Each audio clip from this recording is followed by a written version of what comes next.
Welcome to the Bayesian Conspiracy. I'm Eneasz Brodsky. I'm Steven Zuber. I'm Jay Sticky. And today we are going to touch on a number of small topics plus feedback that we have been neglecting for quite a while. But first, as always, we are doing our Less Wrong posts. Just like we always do. Yes, like First. we always do. We've actually been doing this way for a while. It's, I don't even know how long it's been. At least 2 years now, right? Probably. Yeah. Time's been weird. We'll get through them eventually. At this rate, yeah. Give us, summer 2029 probably. I remember when I was a Jehovah's Witness, they had a thing where every week they would read, I don't know exactly how much, it was like 3-4 chapters of the Bible and do a quick little Bible study on them. And like, it just seems like the most long thing in the world, but you keep going for like a decade and a half and eventually get through the entire damn Bible and then you start over. So it was the thing. Because after 15 years, you've kind of forgotten the earlier stuff. Yeah, for sure. At least the boring parts of it. You rarely forget the bears tearing up the children. I don't remember that. Oh, okay. There was a part where some kids were making fun of one of God's prophets, and so he was like, "Fuck you, kids!" And 2 bears came out and ripped them all up. Bears! Yeah. So I guess when we get to the end of the sequences, we should start again from the beginning. God, I don't know. Start the Bible. Or start Slate Star Codex. Oh my god, that would take a long time, but I would love that. Mm-hmm. There's that curated list of Slate Star Codex posts. It's somewhere. Yeah, no, I mean, I've got a bookmark somewhere, but Okay. I don't know we if could do that's- that instead. Yeah. Because there's some that are really, I mean, they're interesting, but they're kind of special interest. Like, there's not much to talk about to a general audience about the neurotransmitters of depression. Actually, that was one of the more interesting ones. That's exactly what I was going to guess. Is like, Oh, well, okay. I know Jay knows a lot about and is excited about that Actually. stuff, and I know very little about like, some of the book reviews on esoteric topics or something, or like here's The book reviews are some of my favorite. melatonin more than you ever wanted to know. Right, yeah. How long would that take to cover other than you're all doing it wrong? Take 1/10 of what the bottle says and do it 5 hours before bed is the right way to do it. Yeah. Yeah. Don't be Yeah. like, I'm going to take 60 milligrams and go to bed. And it's like, no, that's apparently the wrong way to do it. Mm-hmm. Despite what the bottle says. 16 milligrams. That would be a lot. Yeah. Or maybe 6 milligrams. I forget whatever the bottle The is. correct one is like 300 micrograms. Exactly, yeah. And I think 1 milligram tends to be about the amount that they have available like at pharmacies, or like 1 to like 5. I was going to say, I've definitely seen 5. I've seen higher. Yeah. The ones I got were the smallest I could find when I went there, and they were 3 milligrams, so 3,000 micrograms. I bite them in That's half, too much. but that's still 1.5 milligrams. Just crush it, put it in a liter of water, and like take a shot of it every night or something, or every, with dinner or something, right? Yeah. You're just microdose. I mean, that is what you're doing when you're taking it correctly. Microdosing, I guess. Or correct dosing. Correct dosing, yeah. But I mean, it's a small amount. Right. I don't know. Never mind. Let's talk about a sequence. No one can exempt you from rationality's laws. This sounds very ominous. I'll kick us off. Yeah, sure, because I can just say, of course, I can exempt myself. Or, I was trying to think of a funny way to kick this off. That wasn't very good. Well, you're one of those mutants that can exempt yourself from rationality, right? That's right. Like Doctor Strange. Yep. It's just like, I got a cube, so... No, it wasn't a cube. It was a jewel? Necklace. Necklace. Yeah, jewel. Okay. And a cape. And a cape. A Very, cape's baller. very loyal piece of Really good outerwear. cape. Oh man. So things like that always kind of weird me out because like it's like a dog, right? You You're like, want is it something, sentient? Yeah, you just want something that loves you forever and will always do what you say. But then you think about that, you're like, do I want a slave that's happy to be a slave? This is weird. I picture it's just like a single-minded consciousness that's like protect the person that I've selected or something, right? Yeah, but is that creepy? It seems to have some kind of consciousness. Right. Like, I feel like it. I don't know. I'm trying to remember the movie because I haven't read the comics. It kind of sets off my creepiness alert. My you're doing horrific things to sentient minds alert. Yeah. No, I'm realizing that we haven't even gotten past the title and we're already like Me too, off but topic. I was relishing in it. But God, I have a pet peeve, and then I'll shut up about it. Is when there's TV shows, especially for kids, that have an animal that clearly has human level intelligence. It just doesn't talk, Mm-hmm. or maybe even it like does talk, and it gets treated like a second class citizen. Like Mhm. Pokemon. Yeah. Pokemon yeah. is an obvious, yeah, but like I feel like this is just everywhere. Where like even the Lion King, they were all basically human level smart, and yet they ate each other. Yeah. And the lions were like, no, they're cool with it, bro. It's the circle of Of course, life. the lions would think that. Yeah. And the gazelles are just like, I'm sorry, we're going to have to throw Johnny to the lions or they're going to kill us all. Yeah, what a weird world, Yeah. if you really think through the implications. It's Oh, that would be a good. cannibalistic horror show. Rationalist Lion King. No, that would be a horror movie. Exactly. Okay. Okay. So anyways, the first thing that is said, and no one can exempt you from rationality's laws, is that traditional rationality is phrased in terms of social rules, with violations interpretable as cheating. If you want me to accept a belief from you, you are obligated to provide me with a certain amount of evidence.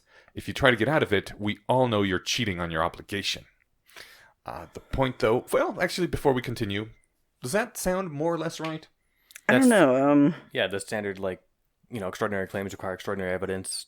Less extraordinary claims require less extraordinary evidence. Yeah. Like, if I tell you I have a bag of Doritos in my car, you might just be inclined to believe it because there's no consequence to it. But if you were like, I don't believe you, I could go show you the Doritos. Yeah. But if I said I have Jesus Christ in my trunk, you'd be like, okay, I definitely want to take a look at this, right? Yeah. Yeah. I'm wondering what they mean by traditional rationality. Like, So when I it's I not hear formalized, I don't think, but when I hear that, I think of the days pre Less Wrong, when Yeah. the new atheism movement was still a big thing, and we would argue with theists a lot on forums, and we would, bring up things like the standard A implies B, A therefore B. Those, or, you cannot have these two contradictory claims at the same time. Yeah. Or things like Steven said, where if you make a really extraordinary claim, you need some extraordinary evidence for that. And those were... That's an original Stephen quote, by the way. Yeah. And those were Don't things that, Google it. like, I don't know, they started back from the Greeks. I think they were refined a bit during the Enlightenment. But they were the traditional rules of, like, if you follow these rules on true statements, you will produce true statements as a result. yeah. Yeah, just, I don't know, I thought it was interesting that it's like traditional rationality and it's capital T, capital R, and I'm kind of like, was there even a... I mean, this was like the first attempt to kind of formalize rationality, right? Except for, I mean, there's philosophy, but I think, yeah, there wasn't the philosophy thing. there was rationalism, right? There was. Which is distinct from rationality. Yeah. But there's, like, when I think traditional rationality, I think science. Like, Yeah. especially science 50 years ago, where, like, all you had to do was say, this is my falsifiable claim. But when you think about it, it was phrased in terms of, like, binary switches, right? Like, this is the evidence that would disprove it, right? This is the evidence that would strongly indicate that I'm wrong. And people still used frequentist statistics like a bunch of cucks. Oh, you're gonna make people mad. I know some people that still are really strong frequentists, and there was a big fight at one of the solstices I was at. Really? Or I guess it was a debate. Like, it wasn't like people came to blows, but yeah. It wasn't like one of those 0.9999 is equal to 1. Why don't you come say that to my face, bitch? It was like, a little bit like that. I think it was Stephen Jay Gould when asked, like, what could disprove evolution? He said fossilized rabbits in the Precambrian. Yeah. But, like, that would definitely take a heavy blow, right? But that on its own, so, like, that might be his scientific position or something, right? I'm not sure might what prove time travel. right. So, like, that could Time prove other traveling things rabbits. that I think would be more likely, or at the very least, I don't think that would overthrow everything we know about inheritance and genetics, right? So, like, No, there's so much. Like, yeah. So what I would say is that would definitely take a hit. That would put a huge hit in my confidence in, like, the classic Darwinian model, We right? know there's definitely something we don't know. Right. More likely, like, it's a fake sample, bad carbon dating, something, right? Yeah. Yeah. Or we're in a simulation and there was a glitch. Because that would just be fucking weird. Yeah.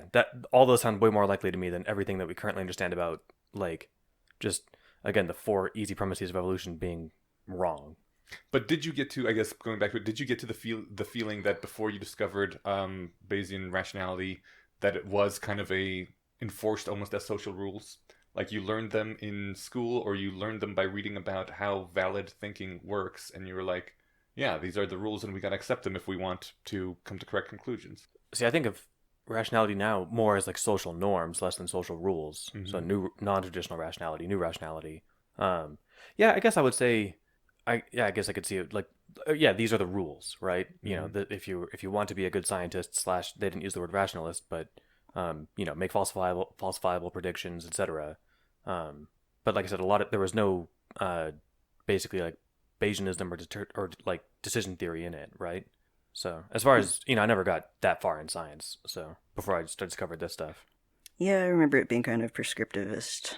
I think that's the word. It is the word. Or it's yeah. like That's a damn good way to put it. But it was more a prescriptivist thing than a descriptive. yeah. So Cool. okay, now the first paragraph makes sense. Yeah. He says, viewing rationality as a social obligation gives rise to some strange ideas.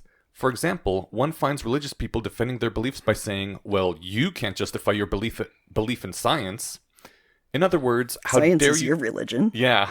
How dare you criticize me for having unjustified beliefs, you hypocrite? You're doing it too. And if the rules of rationality are social customs, then it may seem to excuse behavior X if you point out that others are doing the same thing. It wouldn't be fair to demand evidence from you if we can't provide it ourselves.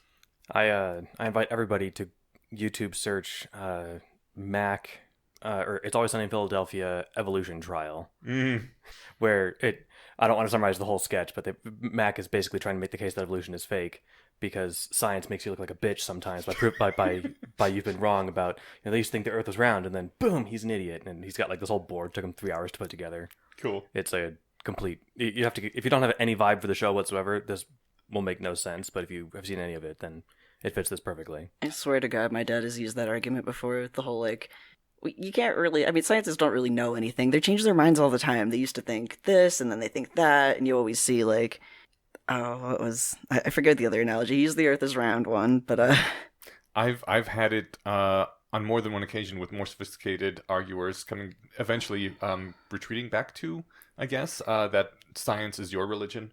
You have some axioms that you just take on faith, and that you can't defend, and that's no different than taking, that God is the original cause on faith. So we're both religionists here, haha. At that point, I usually, I haven't had one of those arguments in 10 years, but I don't, clearly at that point, we're not trying to, we're talking past each other, right? Mm-hmm. And so it's like, all right, well, yeah, I take parsimony, intellectual honesty, and evidence as my axioms, and if you don't, then we have just different goals. The thing is, you do take all of those things in the rest of your life. You carve out this one special exception and pretend like you're following the same rules, but you're not. Yeah. Like when you go to the grocery store and it's on the left side of whatever the road, you turn left. You don't turn right thinking maybe this time I'll be on the side of the street. yeah, right? if I pray really hard. Yeah. Oh. Okay, I thought we were going to get a dog attack. Uh-huh. Should I continue? Yeah. All right. To Bayesians, the brain is an engine of accuracy. It processes and concentrates entangled evidence into a map that reflects the territory. The principles of rationality are laws in the same sense as the second law of thermodynamics. Obtaining a reliable belief requires a calculable amount of entangled evidence, just as reliably cooling the contents of a refrigerator requires a calculable minimum of free energy. If the rules of rationality are mathematical laws, then trying to justify evidence-free belief by pointing to someone else doing the same thing will be about as effective as listing 30 reasons why you shouldn't fall off a cliff. Yeah, I like that one. I thought I had something and it's not coming to me. All right. So if two parties in a contract both behave equally poorly, a human judge may decide to impose penalties on neither. But if two engineers design their engines equally poorly, neither engine will work. Even if I'm doing XYZ wrong, it doesn't help you or exempt you from the rules. It just means we're both screwed. Yeah, I guess I like the metaphor of engines. I think they get more into that. Mm-hmm. But I think that's the primary thrust of this point is what Jay said, a little bit ago, that a lot of people think of these rules as prescriptive, like you must follow these rules to get to correct thinking, or to get to correct conclusions. You got to follow these rules or you're bad. Yeah, well, not necessarily Or bad, you're a but bad like rational or a bad scientist or whatever. Yeah, you may get bad answers or bad conclusions. Whereas Eliezer is saying, you don't have to follow anything. If you don't, you're not going to run the engine correctly. It's the brain is a thing that's trying to accurately model the outside world. That is how it, contributes to our surviving. And if you, use the laws in the same way that you use the laws of gravity, you can do things with those. And if you don't, then okay, you don't, but that doesn't change what laws determine how more likely or less likely certain things are. Yeah, or it doesn't matter how well you can argue why your engine should work. If you didn't build it right, it won't. Yeah. That's why I like the analogy. Like he's you can argue about how bad your contracts are to a judge, but like that's not the same thing as saying, but here's the actual thing you're doing. Yeah, you can't argue with the universe. Exactly. The only way to argue with the universe is to, I guess, you're not arguing with the universe. You're understanding it and then manipulating it, right? Yeah. And there's a correct way to do that, and there are lots of wrong ways to do that. Yeah.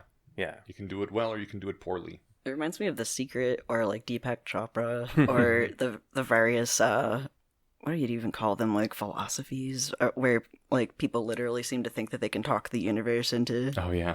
obeying their whims. I And like people who are like, oh, don't jinx that. And I'm like, sure, like the universe is listening to see, like, I hope I don't get a flat tire on the drive, to wherever I'm going, right? And I mean, and I never, it's never something like I actually get. I sort of think of it more as like, don't tempt Murphy. Right, yeah. But even then, too, it's like, Yeah, because I it's still said a that. joke. So, for example, you'll all be horrified to learn, if you don't know this already, that, like, apparently, like, hospital staff and nurses and the associated, whatever, helpers in hospitals, it's a highly superstitious bunch. Oh really? And not necessarily, I'm not generalizing to all of them, but if you go to a nurse's station, like at a hospital, and you're like, oh, it's a nice quiet night, they're like, shh, don't say that. Are you kidding? If you say that, someone will hear you and everything will go wild. And it's like, Can I make not a steel man, but a partial defense of that Of course. mindset? Like a plastic man. please Yeah. do. Maybe a Well, because this aluminum comes man. up a lot when trying to do large group activities where you have a lot of people that you have very little control over. In my particular case, it comes up when raiding 40-man dungeons, because that's just what I'm doing now, so that's where my brain is. But like, there's a psychology to it. Like, if everybody is on point and doing things well and focused, then things go well. And if people start to get demoralized, things get worse, even though like their skill hasn't degraded in the last 5 minutes, It's entirely a psychological thing. And like, as long as people stay on focus, things are good. But like, if someone brings up this thing they really want, like a loot drop to happen or something, if it doesn't, then everyone was thinking about like, oh man, I really hope that happens. And then the psychology is damaged when that thing doesn't happen. And then everything kind of degrades a little bit, and that can lead to a snowball effect. So my officers will often say, don't jinx it. Don't talk about that loot, because if it drops, great, everyone's happy. But if it doesn't drop and you drew attention to it, things go downhill. So it's more of a psychological It's a morale policing, thing. yeah, Okay. than it is actual superstition. Yeah. If I knew that, and I didn't also know that, like, my wife works with so many nurses and stuff, that a lot of them are like into like astrology and shit. Oh god. But everybody, I'm not sure what the percentage is anymore, but I'm sure it's something like 30% of people are claim to be astrology fans. Yeah, when I was working in research, I was amazed by how many scientists also, had completely irrational beliefs. Like, Typical Taurus. they were talking about the office being haunted at one point, and like everybody, I was like joking along, and then I realized, like, with just mounting horror, that Exactly, like the one of three us was people I was joking. talking to, yeah, like actually, like, oh yeah, I've definitely seen ghosts before. Let me tell you about this one. I was like, oh no. Yeah. I was like, but you guys. Weren't we just doing science? Did you forget about how science? If you guys believe in ghosts, what the fuck are we doing here? Yeah. For real. Why don't we just ask the ghosts? Oh, good. That was always my thing with ghosts and afterlife and even heaven and stuff, was like, I really wish it was true. Mm. And so when I was going through my I guess modestly painful deconversion, like, I was really motivated to believe that this was the case. Yeah. And partly it helps later on, I guess, refined with the tools, because I'd come to those conclusions before I discovered the rationality community. But refining those thoughts with these tools, I now reflexively, and it almost to the point where I can see it's annoying. So like I occasionally just keep my opinions to myself on stuff. But where if I find myself wanting to believe something, I immediately, like, I hit at it way harder than if I'm either like not registering it, as I don't, like, if I don't care, then I'm not going to like really invest in it. But if I'm like, oh man, I wish this is true. Okay, hold on. Now I actually need to like be 100% sure, right? Yeah. That reminds me. I guess, Enosh, you wouldn't know because you've recently become lactose intolerant. I'm looking for ethically sourced milk. And I think I found some, because it says like pasture raised on the side. But it has 2 ampersands. And it says, according to, whatever U.S. agricultural guidelines. I'm like, okay, so what does that mean? Mm-hmm. Because I know that the $1.99 gallons are horror factories, and I've been committed to this for years. And I'm finally actually doing it. I'm trying to buy like nicer things that cause less damage in the world, and so now that I've bought two half gallons of this stuff, I'm like, all right, now I need to double check, because if it's not this, I need to go find some $8 gallon somewhere, or maybe it's just impossible, and I have to find myself to tolerate a non-dairy alternative. The best thing you can possibly do is find someone who that owns a cow and buy milk from them. Like, assuming that they treat the cow well. Interview the cow first. Be like, does he do bad things to you? But I don't know where I could find somebody that I knew in real life who had a cow with enough to spare. I mean, you live in Colorado. There's a lot of farms, yeah. I know people. I know one person who lives out in Parker with they have one horse and one mini horse, which is really cute. Yeah, Bojo. I love mini horses. Bojo, the little mini horse. But yeah, it's very hard, and it's not a scalable solution, because not everyone can know a guy that owns a cow and is nice to it, because there just aren't enough people, and if you wanted to get a lot of those people having nice cows, the milk would go to $10 a gallon or whatever. This sounds like more of an aside, but this actually is more of the point of me reflexively challenging something I want to believe. I was at Sprouts, and it's like this Whole Foods times 2 more hipster / I love it so friendly much. whatever. There's Sprouts and natural grocers are just like, it just feels so Denver-y. Yeah, it's definitely, and it's like the most like. Are they not nationwide chains? Maybe, probably. I don't know. I don't know. I'm not really sure. Didn't have them in Jersey. Okay. I'm just mentioning that it's this place that's like Whole Foods on steroids, on liberal steroids, and it's great. But there was a thing of milk there, and it was like $8 for a half gallon. Okay. And on the thing it said from like a single Amish farm or something, and I'm like, I'm calling bullshit that a single Amish farm has the technology to like carefully or rather delicately and nicely produce enough milk at scale to sell to a national chain. Like, so I mean, you said it was $8 for a half gallon. Yeah, but maybe at $16 a gallon. Maybe. Yeah. Yeah. So, but I'm just thinking like, Maybe okay, this farm is very large. Yeah, like, all right. Or maybe one guy, technically it's all this one guy's farm, but it's like this dude and his wife, and they're just pumping out kids so they have enough to milk all the cows. I think they use machines, but So I'll have to check and see if those cows are happy. No. Anyway. All right. It ends with, remember this, when you plead to be excused just this once, we can't excuse you. It isn't up to us. So that was how it ends. On to a priori. Yeah. A priori. To Bayesians, the brain is an engine of accuracy. If you violate the laws of rationality, the engine doesn't run. And that's hypertexted, I'm assuming, to the previous post. Yes. This is equally true whether anyone else breaks the rules or not. And I love this. This is exactly what we're talking about, right? Mm-hmm. And that's at a meta level, what I love about the sequences and the order they were kind of just spewed into existence, right? Mm-hmm. He makes a good point and then kind of refines it with another angle, mm-hmm. and that's what this is doing. Yeah. And we while analyzing the previous post, we hit some of these points already, right? Yeah. Probably doesn't hurt that we both read both of these. We all read both of these posts before we started, but yeah, actually, I think that there were parts of each that I was getting confused. I forgot which points were made in which essay. Yeah. They blend together. They blend together. This is a good pair of posts. All right, consider the problem of Occam's razor as confronted by traditional philosophers. If two hypotheses fit the same observations equally well, why believe the simpler one is more likely to be true? You could argue that Occam's razor has worked in the past and is therefore likely to continue to work in the future, but this itself appeals to the predictions from Occam's razor. Occam's razor works up until October 8th, 2007, and then stops working thereafter, is more complex, but it fits the observed evidence equally well. Fucking love it. Which is the date that this was written. Yeah. Do you think he knows he was being funny? Making some of these exact points? Yes. Yeah. It's just he's got a good sense of humor. It's comedy. But it illustrates the point really well. Well, you missed the first sentence, I think, which was, traditional rationality is phrased as social rules, with violations, interpretable as cheating. If you break the rules and no one else is doing so, you're the first to defect, making you a bad, bad person. It seems there's no way to justify Occam's razor except by appealing to Occam's razor, making this argument unlikely to convince any judge who does not already accept Occam's razor. Yeah. And then parenthetically, why are some of those words italicized? Yeah, he italicized justify, appealing, argument, convince, judge, and accept. And yeah, that's because all of those are words that you would try to use when making an argument, when trying to convince someone of something. I'm not going to be able to argue you had that broken treadmill in the basement. You're not going to be able to argue it into working. You're using Occam's razor this way, right? Yeah. Look, but I plugged you in. The other one, when I plug it in, it works. What the hell's your problem? Yeah, you got to manifest it though. So I guess you just don't really want it. Yeah, this is that secret stuff. Yeah, I mean that's the thing that really like pisses me off. But that technically sounds like a thing that could be true. That you can't justify Occam's razor without using Occam's razor, right?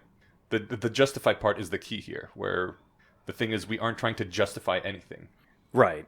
Yeah, and I was just thinking about The Secret. Like, Sorry. No, you're good. It's like, luckily this came out right in the height of like my new atheism, argument era, and it was the most like egregious pop culture idea I had encountered, more so than like common religion. Mm-hmm. Like, because the obvious question that first comes up is like, well, hey, why did I get attacked? I didn't want that to happen. Well, you must not have not wanted it enough, which is a horrifying thing to say, especially to a survivor of abuse or violence. And like, there's no way to get around that. And so, I don't. Yeah. This is why Oprah is number 1 on Skeptoid's list of top 10 harmful promoters of harmful pseudoscience. Mm. She seems like a nice woman. I know that she does a lot of good work. Oh, yeah. But she needs to vet her and I'm not sure where she's at now. This was 15 years ago that I was aware of Oprah. Does she even have a show? I think she still does. Hopefully. She definitely still has a magazine. Alexa, does the Oprah show still exist? Wow. Okay. According to our robots, it ended in 2011. Yes. That was a really good answer. I was surprised. Me too. Yeah. While you're doing that, I looked up the definition of justify because they're talking about justifying Occam's razor, and the point I guess he was making, which we were just talking about, was that these are words like you would use to try to like convince a human person rather than the universe or physics that don't care about your arguments. But I don't know, I was like compelled to look up justify, and so we've got verb to show or prove to be right or reasonable. But then apparently the second definition, theology, declare or make righteous in the sight of God. Oh, interesting. And now I'm wondering which meaning. I think because he was using other words that have to do with law. He was using the first definition, but it's just, I don't know. It's a cool secondary spin on it. You're really making me want to talk about a show that I just watched that... You can talk about a show you just Before watched. you do that, we should finish. Yeah, I want to just, jump in and say that I was trying to get to the point earlier. I'm not sure if I made it. That no one is... Well, some people are trying to justify Occam's razor to the person they're arguing with, but like that is not really the goal. We don't care about justifying it to people. We just observe that Occam's razor works. That when you apply it... you get correct answers, and that's the same thing with the laws of thermodynamics. You're not trying to justify to someone, look, if you heat one end, the heat's going to go to the other because of these and these reasons. You're just like, look, bitch, we heated one end, and slowly the rest of the thing warms up because it conducts heat. If you don't believe me, touch it. Yeah. No, that's a good way to bring that point home. And like, again, in the early days of my arguing with theists, I'd be like, well, here's the laws of logic and this sort of thing. And they're like, well, I just don't care about that. I'm like, all right, well, I can't logic you into accepting the laws of logic. Again, with the caveat of, yes, you do. You just you carve out this exception for it. But yeah, it's like, all right, well, clearly then we're not. I mean, it's like arguing whether or not you can move a knight this way in chess. There was, and it's like, but you can't. It's like, yeah, but I think I can. It's like, well, then we're not playing chess anymore. Yeah. Yeah. You physically can move it wherever you want, but then you're not playing chess. Right. Which is, yeah. There was this Richard Dawkins debate, I remember. It's probably still on YouTube. If I can find it, I'll put a link if anyone cares. But it was he was arguing with this like creationist who just kept saying that there's too many gaps in the evolutionary record, and or like, oh, well, we haven't really found enough evidence. And he was like, well, actually we have. Well, in between humans and apes, no, we have a lot of them. And there's like, I don't know, she just kept saying like, well, there's too many like, there's not this thing. And when he would say specific things like, oh no, we have tons of fossils. They're in the British Museum. Mm-hmm. You could go look at them. And she just kept repeating, well, we don't have them. And he's like, we do. We have them right. You could go look at them. Go. I remember seeing this. Yeah. And it was she just broke. Like she refused, like she couldn't engage with like, I don't know, I guess you expected that to be a knockdown argument and had no ability to actually think.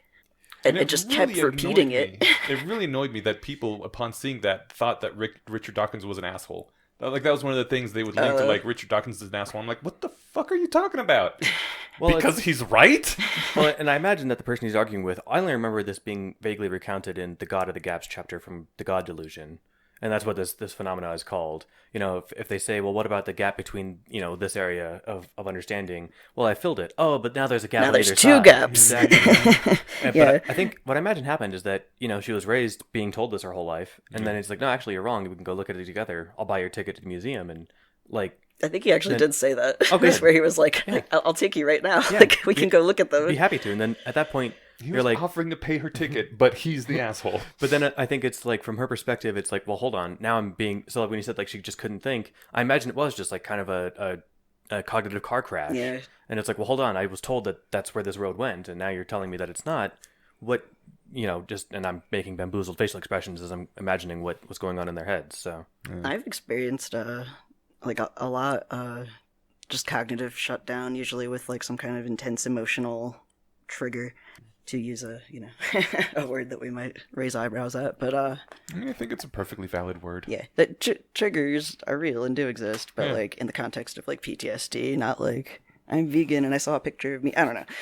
You know what, we don't I need mean, to, you we can don't need say to you're talk about triggered, that but right we're not now. going to respect that. You need a trigger warning that picture of a pomegranate because it looks like, you know, violent or something. Oh, yeah. Anyway, if your fellow philosophers do not demand justification for your unarguable beliefs, you will not demand justification for theirs. As the symbol for your treaty, your white flag, you will use the phrase a priori truth. And that's truth before observation. Okay. Yeah, a priori is prior observation, or prior to observation.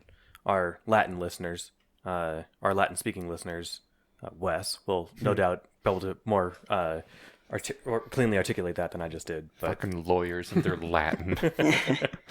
Yeah, he says the Internet Encyclopedia of Philosophy defines a priori propositions as those knowable independently of experience. Wikipedia quotes Hume, relations of ideas are discoverable by the mere operation of thought without dependence on what is anywhere existent in the universe. this is contrasted with like a posteriori beliefs, which is like this is what I believe after looking at stuff. Yeah. And apparently one of the common examples of that is 1 + 1 = 2. And in reply to that, Eliezer links back to his post on how to convince me that 2 + 2 = 5.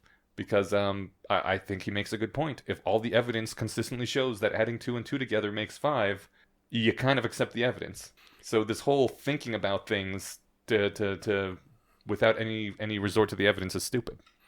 Yeah, it's like then I mean this just gets into like those things that are fun for a couple of years and became less fun for me. Examples of like, well, I can think of things like whatever, all chairs by my definition are things that you can sit on. Okay. I can sit on this, therefore it's a chair. I don't have to know your what the definition. Exactly, yeah. But like, you know, if I can say all A are this, B is an A, therefore B has whatever trait A has. Right. I can know that before observation. But you kind of have, I guess, either just believe what you're told about B, or like go look at it yourself, right? So there's I don't have like that one God, I forget what this example is from, but when a bunch of people were told all elephants are pink, Maurice is an elephant, is Maurice pink? And the answer was like, I don't know, I'd have to go see Maurice. Because they were like, I'm not sure I believe your suppositions here. And it was just supposed to be a strict test of logic, and applying just logic, yeah, of course Maurice is pink, but they weren't willing to accept the question giver's word on this thing. There you go. They're bad a priori arguing philosophers. Yes. Yeah. But probably less easy to trick. And they're good rationalists. Yeah, I don't believe it until I see it. Yep. But Sorry, go ahead. oh no, go ahead.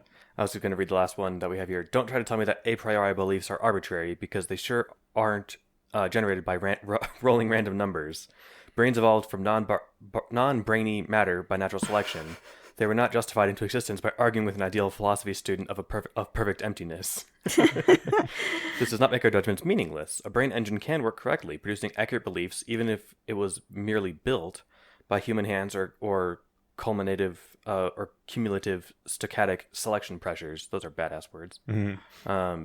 Rather than argued into existence. But to be satisfied by this answer, one must see rationality in terms of engines rather than arguments. Yes. Twite. Right. Did we want to touch on this thoughts thing real quick? Yeah. Okay. I don't know. I'm not sure how relevant it is, but this was in response to the thing that a priori beliefs are discoverable by mere operation of thought. Eliezer points out that thoughts exist in the universe. They are identical to the operation of brains. Oh, I skipped that part. Yeah, my bad. Material brains in the real universe. So when you add 1 + 1 and get 2 by thinking, those thoughts are embodied in flashes of neural patterns. In principle, we could observe, experientially, the exact same material events as they occurred within someone else's brain. You could see someone else's engine operating materially through material chains of cause and effect to compute by pure thought that 1 + 1 = 2. How is observing this pattern in someone else's brain any different as a way of knowing from observing your own brain doing the same thing? When pure thought tells you that 1 + 1 = 2 independent of any experience or observation, you are, in effect, observing your own brain as evidence. Checkmate, atheists. Yeah, that, like, I don't know if he actually used, I don't think so, but, like, it reminds me of the idea of armchair philosophizing. Yeah. Where, Or any sort of philosophizing. I know. I there's, personally just got a distaste for it. no, there's good philosophy. Yeah. I think There's excellent philosophy. I think I wouldn't go that far. I think there's good and excellent philosophy when you're not trying to use philosophy to generate beliefs about the world, but like, virtue ethics is the philosophy about how to live, right? Yeah. Stoicism, another good example. But there's also like, philosophy that takes, like, evidence into account, and yeah, I mean, what can we reasonably infer? I don't like drawing hard lines around what's philosophy and what's thinking other kinds of thinking patterns, but yeah. I think philosophy, any decent philosophy can be replaced with a good enough Bayesian statistical model. It's like, so this is why the philosophy channel in our Discord is named Math for Babies, because once you apply enough math to philosophy, it just reduces to, math. Well, that's just your philosophy, man. Right? Yeah. If you don't know math, if you're doing math for babies, you're a philosopher. I don't know, there's utilitarian things that don't work great. Like, what is it, repugnant conclusions or whatever? That depends on which utilitarian arguments you accept, I guess. Yeah, and that does kind of come down to philosophy. I mean, Which is why philosophy is bad, because it comes down to arguments that you're trying to make other people accept, as opposed to laws of statistical thinking. Well, like, if you're trying to decide what you should do, Yeah. I don't know what laws of statistical thinking I'm looking for when I'm deciding whether or not to buy cruelty-free milk, right? Well, I mean, when we're talking about the more colloquial sense of, see good and bad, I like, good philosophy, then yeah, sure, that's great. But when I think of the philosophy I dislike, it's more about the armchair mental masturbation that gets done in high-level universities. When people are Or like, just, "Here's my philosophy 101 classes. I mean, that was my, like, those are some of the most fun classes I had because you're sitting there arguing this random shit. It's great. yeah, it's a lot of fun. Yeah. Like, you're the first time I encountered, like, serious arguments for dualism and stuff were, like, riveting, if not compelling, right? I mean, once you have serious people discussing arguments for the existence of philosophical zombies, that's when I'm like, okay, you've clearly lost your own head inside your ass. I like that. You need to do some spelunking. Go spelunk your way free from this weird belief you've got. Oh. All right, so we have for next time priming and contamination, and do we believe everything we're told? Excellent. And I haven't read that one in a long time. Does that touch on that research that, like, in order to understand a statement, you have to tacitly believe it for a second? I think that was Spinoza who said that. Oh, maybe. Yeah, Like, well- I haven't read it yet, and I don't remember exactly what post that was, so maybe. We'll find out. Yeah. And if not, that was, I said experiment, and then I mentioned Spinoza in the same sentence. Spinoza was a philosopher, so careful. This was less of like a, I'm skimming to see the word Spinoza. Yep, there's Spinoza. Great. All right, so we'll save it for next time. Yeah. Come back in 2 weeks to find out. The next episode of The Bayesian Conspiracy. Dun, dun, dun. We need funny commercials. This episode brought to you by GiveWell. I rather than funny commercials, I would like existentially creepy commercials like they had on Night Vale. Night Vale. Yeah, those were the best. Yeah. Oh, speaking of brought to you by GiveWell, shameless plug. So I started a new job with some caveats. It's like the same product but new company, and came with a pay bump. So what I did, and then on the first paycheck of February, not the last one of January, I got finally paid out this bonus from my last job, my first week or my last week of earned pay at the last job, my PTO, and then my first paycheck from this job. Nice. And so it was a great Friday. Yeah. And so what I did was I finally went to givewell.com/rationallyspeaking Oh, and set up a recurring donation, which is matched the first month up to $250. nice. So everybody should do that. And I'm humble bragging. I'm not really bragging. I'm just stoked I finally got off my ass and actually did this. But everyone else can. And if you go to, Congrats. I think Very Bad Wizards also has the same pitch. Okay. But if you go there to, like I said, givewell.com/whatever podcast, make sure look it up first. But I did Rationally Speaking, and then you select it from like the drop down. I got an email a few days later saying, "Yep, your first donation will be matched." So Tim Ferriss just plugged that as well. perfect. Yeah, I mean, so lots of anyone I guess So who it's matched by Rationally Speaking? I think it's matched by some generous donator with deep pockets. I don't think because I know that like apparently Tim Ferriss' show is doing it. Very Bad Wizards is doing it. I think it's just a promotion that they have. Like, hey, if you're referred here by one of these people, we'll match your first donation. Why did not anybody consider the Bayesian conspiracy for this? We haven't talked to GiveWell yet. Oh, do we have to approach them? That probably makes more sense. I mean, Well, fucking A, let's do that. They have to build the endpoint for givewell.com/Bayesian conspiracy, right? So Yeah. or at Alright. least have it lead straight to the same page of all the other ones. So nobody donate anything yet.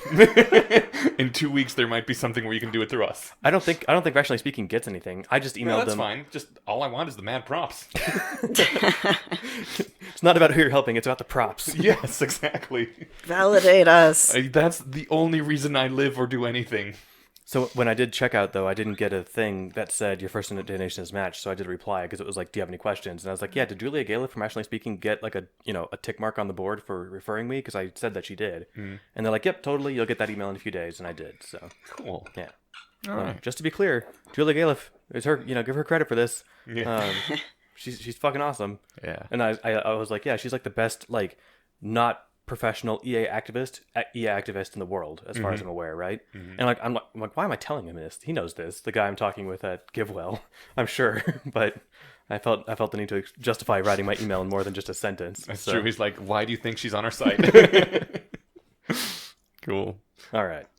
So we probably going to get through a bunch of feedback and some other topics. Probably hit the other topics first, but I wanted to do this one thing of feedback before we start in on that because it relates to what we were just talking about. Sounds Okay. good. Because just a second ago we were talking about, hey, this post that we're going to read next time called Do We Believe Everything We're Told? And I was like, oh yeah, I remember about this whole changing our minds thing that somebody wrote in about. So want to touch on that real quick. Koi from the Discord, or the poster formerly known as Koi, and now is two characters that I don't know how to pronounce, but apparently are pronounced Koi. So still Koi, just in a different language maybe? I'm not even sure what language it is, but yeah. Maybe it's not even a language, I don't know. I mean, it has to be something for them to be able to type it in as a username. That's true. Yeah. I'm looking it up now. Great. But Koi said on when we were talking about we change our minds less often than we think, there's a You Are Not So Smart podcast episode, which we will link, that argues for the opposite. New research suggests that the majority of the mind change we experience after we update our priors, we delete what we used to believe and then simply forget that we ever believed otherwise. This can lead to a skewed perception of the world, one that leads to the assumption that the mind change is rare and difficult to come by, and that can lead to our avoiding information that might expand our understanding of the world because we assume it will have no impact. The truth, say Wolf and Williams, is that mind change is so prevalent and constant that the more you expose yourself to counter-evidence, the more your worldview will erode, replaced by a better, more accurate one. It's just that you probably won't realize it until you look back at old posts on social media and cringe. Which is a fascinating point. Yeah, that reminded me of... Well, no, this is a different point. Where I will write or draw something and be like, oh, this is garbage. Or like my memory of my past self's like ability to create things was like, oh, that's so... the more distance I get from that, and when I look back, I actually like appreciate my own stuff better. Because I can separate it from thing that I have made to just thing that exists in the world, which just shows that I'm a really harsh critic of myself, I guess.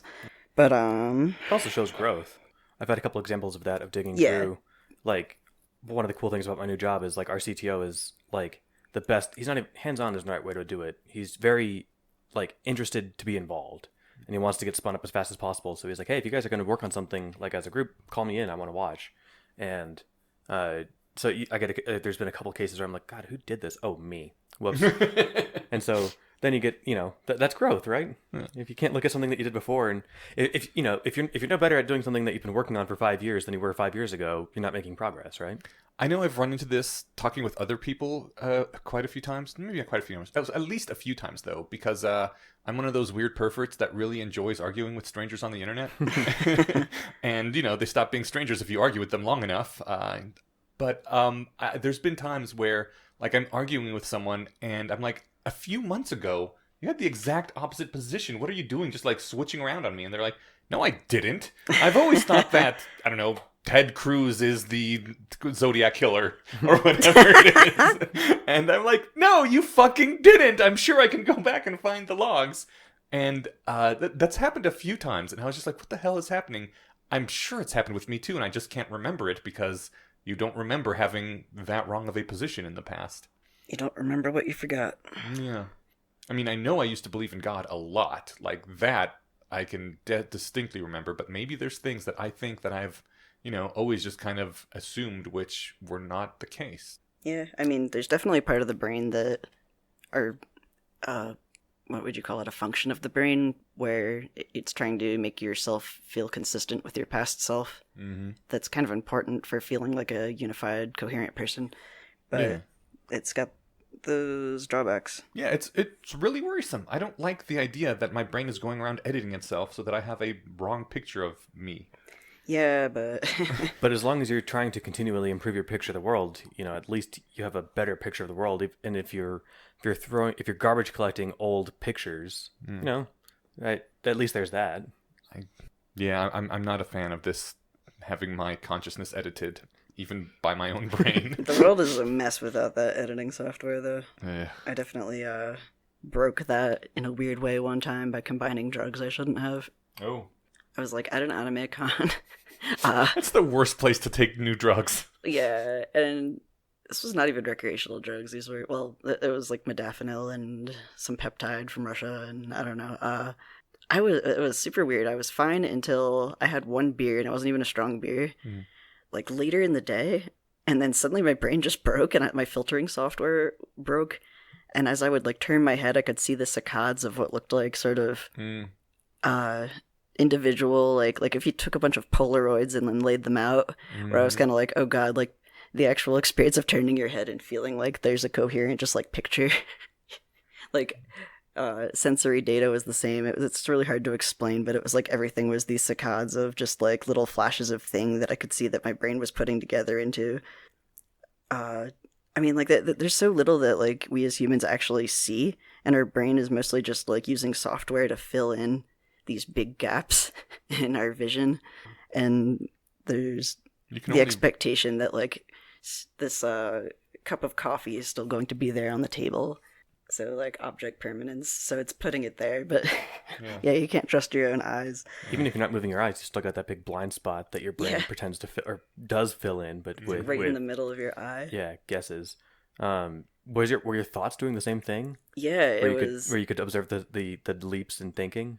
Mostly I was first of all horrified because I was like, oh man, I'm gonna have to like call an ambulance if this doesn't wear off. It did wear off, but like I was just laughing at like, oh my god, how do we drive? We drive cars? Like how do we like, I don't know, it just made me aware of how little actual sensory data we're ever actually getting. And how kind of, I don't know, very impressive, I guess, our brain software is that we can just walk or pick up a thing. It is, yeah. I mean, I guess it's highly optimized, but it just makes me not trust the brain. I feel more and more like a hero in one of Richard Watts's books, where it's just like, I'm a weird parasite living on this thing that barely functions. Yeah. And it keeps editing me, and I don't like any of it. Yeah, it's kind of existentially horrifying. It is. Such is life. Damn it. Fun on a bun. I like GSV. This is another bit of feedback. Oh, okay. Explaining, because I think we talked about this some weeks ago about Mott Bailey versus moving the goalposts. Oh, yeah. I wanted, before you get into that, it turns out, Jace, you were right. Scott Alexander did not coin the Mott and Bailey thing. Okay. It was around before him, and he just popularized it. Yeah, So I apologize. I remembered that, or I thought I did, because... Are you sure you ever believed otherwise, Inyash? I accept your apology, Jace. Yeah, that's fun. No, I remember there were someone from my Philly Less Wrong group was mentioning that they were kind of annoyed that Scott had popularized Mott and Bailey because it was not intuitive, and they thought that bait and switch would have been better. Because people forget which is the Mott and which is the Bailey, since they're not words that are in the common lexicon. And Yes, just be a little smarter. I always forget which one's which. The Bailey is the place everyone wants to be. The Mott is the tower. See, I had it backwards in my head. Oh, all right. So the Mott is the retreat. Mm-hmm. Okay. Then why is it first? Because bait and switch, the bait is first. And that's where you're having your first line of argument is out in the Bailey, apparently. Yeah. And then you retreat to the Mott. No, nah.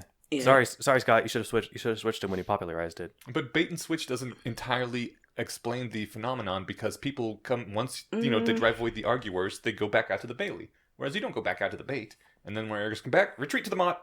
Arguers go away, okay, back to the Bailey. So the moving back and forth is an important distinction that you don't do with baiting and switching. Just like the most prime example of just no, God doesn't want you to have abortions. Well, hold on. How do you know what do you mean God? Like your version of religion is real? No, I mean by God I just mean love. Yeah. And by that I mean you can't have abortions. Right. Yeah. Once you're done, arguing okay, yeah, we all accept that love exists and it's a great thing and you can base your religion on that. Okay, good. The person goes away. All right, so back to no abortions because of God saying so. Sorry, this was it was at the very bottom of the members list on Discord, but that's Japanese. Koi. Oh, great. It's ko-i. Oh, you can read Japanese. A little bit. Chotto. Okay. And does it mean like the fish? That's just the what the hell do you call characters that symbolize a sound? Kanji. Well, no, I mean phoneme letters. Yeah, it's there's a word for this, but when literally you're just using a symbol to mean a sound as opposed to a pictograph. I think hieroglyph sounds right. I don't know. Yeah. Okay. Anyways, back to the thing. You were saying something about GSV and Mott Bailey's. I like this distinction, and I think you had some discussion about it, but I'm curious. I liked this one. Mott Bailey versus moving goalposts, because I think we may have equivocated them at some point some months ago. I can't remember. Mm-hmm. They both dismiss the evidence provided, but moving the goalposts means demanding new evidence, and a Mott and Bailey means secretly modifying the claim so as to render the evidence inapplicable to the claim that the person who provided evidence/criticism will seem unreasonable for disagreeing with. Right. You can't disagree that love is great. Right. Yeah. But then you had said, does it make more sense if I say that Mott and Bailey dismisses evidence by modifying the claim, and moving the goalpost dismisses the evidence by modifying what counts as sufficient evidence? That sounds like the same thing. That was actually GSV earlier, and then he wrote the second thing out to explain that in more detail. Perfect. Yeah. Right on. Cool. Someone was asking, hey, Stephen Zuber, I'm curious, what was the conversation where you made somebody stop being transphobic? I think I replied briefly in the chat. But very few people are on the Discord compared to our number of listeners. Yeah, so I mean, it's not as compelling as it sounds. And this person wasn't transphobic in the real sense of hates trans people. They were transphobic in the sense of Twitter would crucify them if they'd said what they thought. So they're ignorant. It's great that there's that distinction. But that's exactly there's real transphobic and there's Twitter transphobic. Right. No, like Jay said, they were ignorant about stuff, and it was really just a matter of saying by patiently engaging them with it and be like, well, hold on, what do you actually mean here? Well, and I think it was something. So you street epistemologized it. Yeah, kind of. I mean, I don't know if it's interesting enough to get into the whole thing, and it was a couple of years ago if I can remember at all, but it was basically well, hold on, what do you mean? I think, and it was more about them saying that there were just two genders, which might be transphobic, might not be. It's definitely something phobic. And this person's gay, and I was like, all right, well, how is that different, than some straight person telling you, no, there's just heterosexuality. You're just, going for attention or whatever, right? And he's like, well, I mean... Gay for attention. Right. Well, first of all, why the fuck would anyone do that, right? Especially given... For the attention. It's the argument. Hey, do you want to be oppressed? Right. But this guy's upbringing... As long as I get attention. He's got a religious conservative family. Coming out to them was really bad. There's definitely worse stories, but it was bad for him, right? Yeah. And so... Did they eventually accept him, right? Yeah. This is the same person I'm thinking of? Yeah, I think so. Okay. Oh, cool. Yeah, so I mean, it worked out, but there was a rough period, and Yeah, I don't know yeah. exactly where they're at, if they think he's going to hell or not. But Right. they're it's not like he can't come to Thanksgiving and stuff. So, um, but like it was kind of just like what eventually brought me around to it because I don't have like as far as I know a sense of gender the same way that I used to have a coworker who doesn't have a sense of smell, and so like I could tell him what things smelled like, but that doesn't mean anything to him, right? And so if someone says they have a sense of gender identity that doesn't match up with their presentation or does or whatever, I'm just like, if you say so. But like I don't have that same sense that you have, but I'm totally just inclined to take your word for it. And just like to me, who I'm attracted to doesn't feel like a thing that I can I don't know, put my finger on. It's just a part of my cognitive experience, right? Just like it is for him. Mm-hmm. And so it's like there's just another piece of architecture in there for people. And like I guess and I don't know if he changed his mind in real time with me or not, but I think it gave him something to think about. But it was just like at the end of the day, it's like what do you lose by seeding the fact that some people might be able to see more colors than you do, right? Like if they say they can, like, and that's my analogy for it, colors or smells or something, right? Mm-hmm. Like because we can all imagine that, unless you can't see colors or smell things. But And you can also ask what do you do for someone who says they can see spirits and ghosts. Like the colors thing might be the same thing. There was a way to prove that you can see more colors, which was interesting. Sure, I think with the spirits and ghosts thing, there might actually be some harm by acknowledging that belief, right? Mm-hmm. Like if what was her name, Sylvia Brown, that TV psychic who would charge you $10,000 to talk to your dead uncle. Yeah. Like if she says that if she says she can see spirits, there actually is harm there. But if she says I feel non-gender normative, and you grant that, you're not. I mean, you're not going to be huckstered out of your money. You're not. So part of it is I wasn't trying to compare those. I was trying to compare it to these seeing other colors. Sure. Yeah. But I mean, that's the thing is, so if someone that is a good example to bring up though. If someone says they have an experience that you can't have or that you don't have it, you don't observe in yourself, and one question you might ask like, well, what do I lose by just saying, okay, sure, go for it, right? Like I'm pretty much on one side of the fence about whether people feel like animals or not. Like I know somebody who said that they knew somebody who was a raven. Oh, you mean like people who are like animal kin? They called themselves back in the mid 2000 teens, right? So like, I don't know if I believe that. Right, I think that they're people with fun imaginations and they're having a good time, hopefully, and they don't feel like if they feel like they're a raven, they're not actually pulling over to eat roadkill or something, right?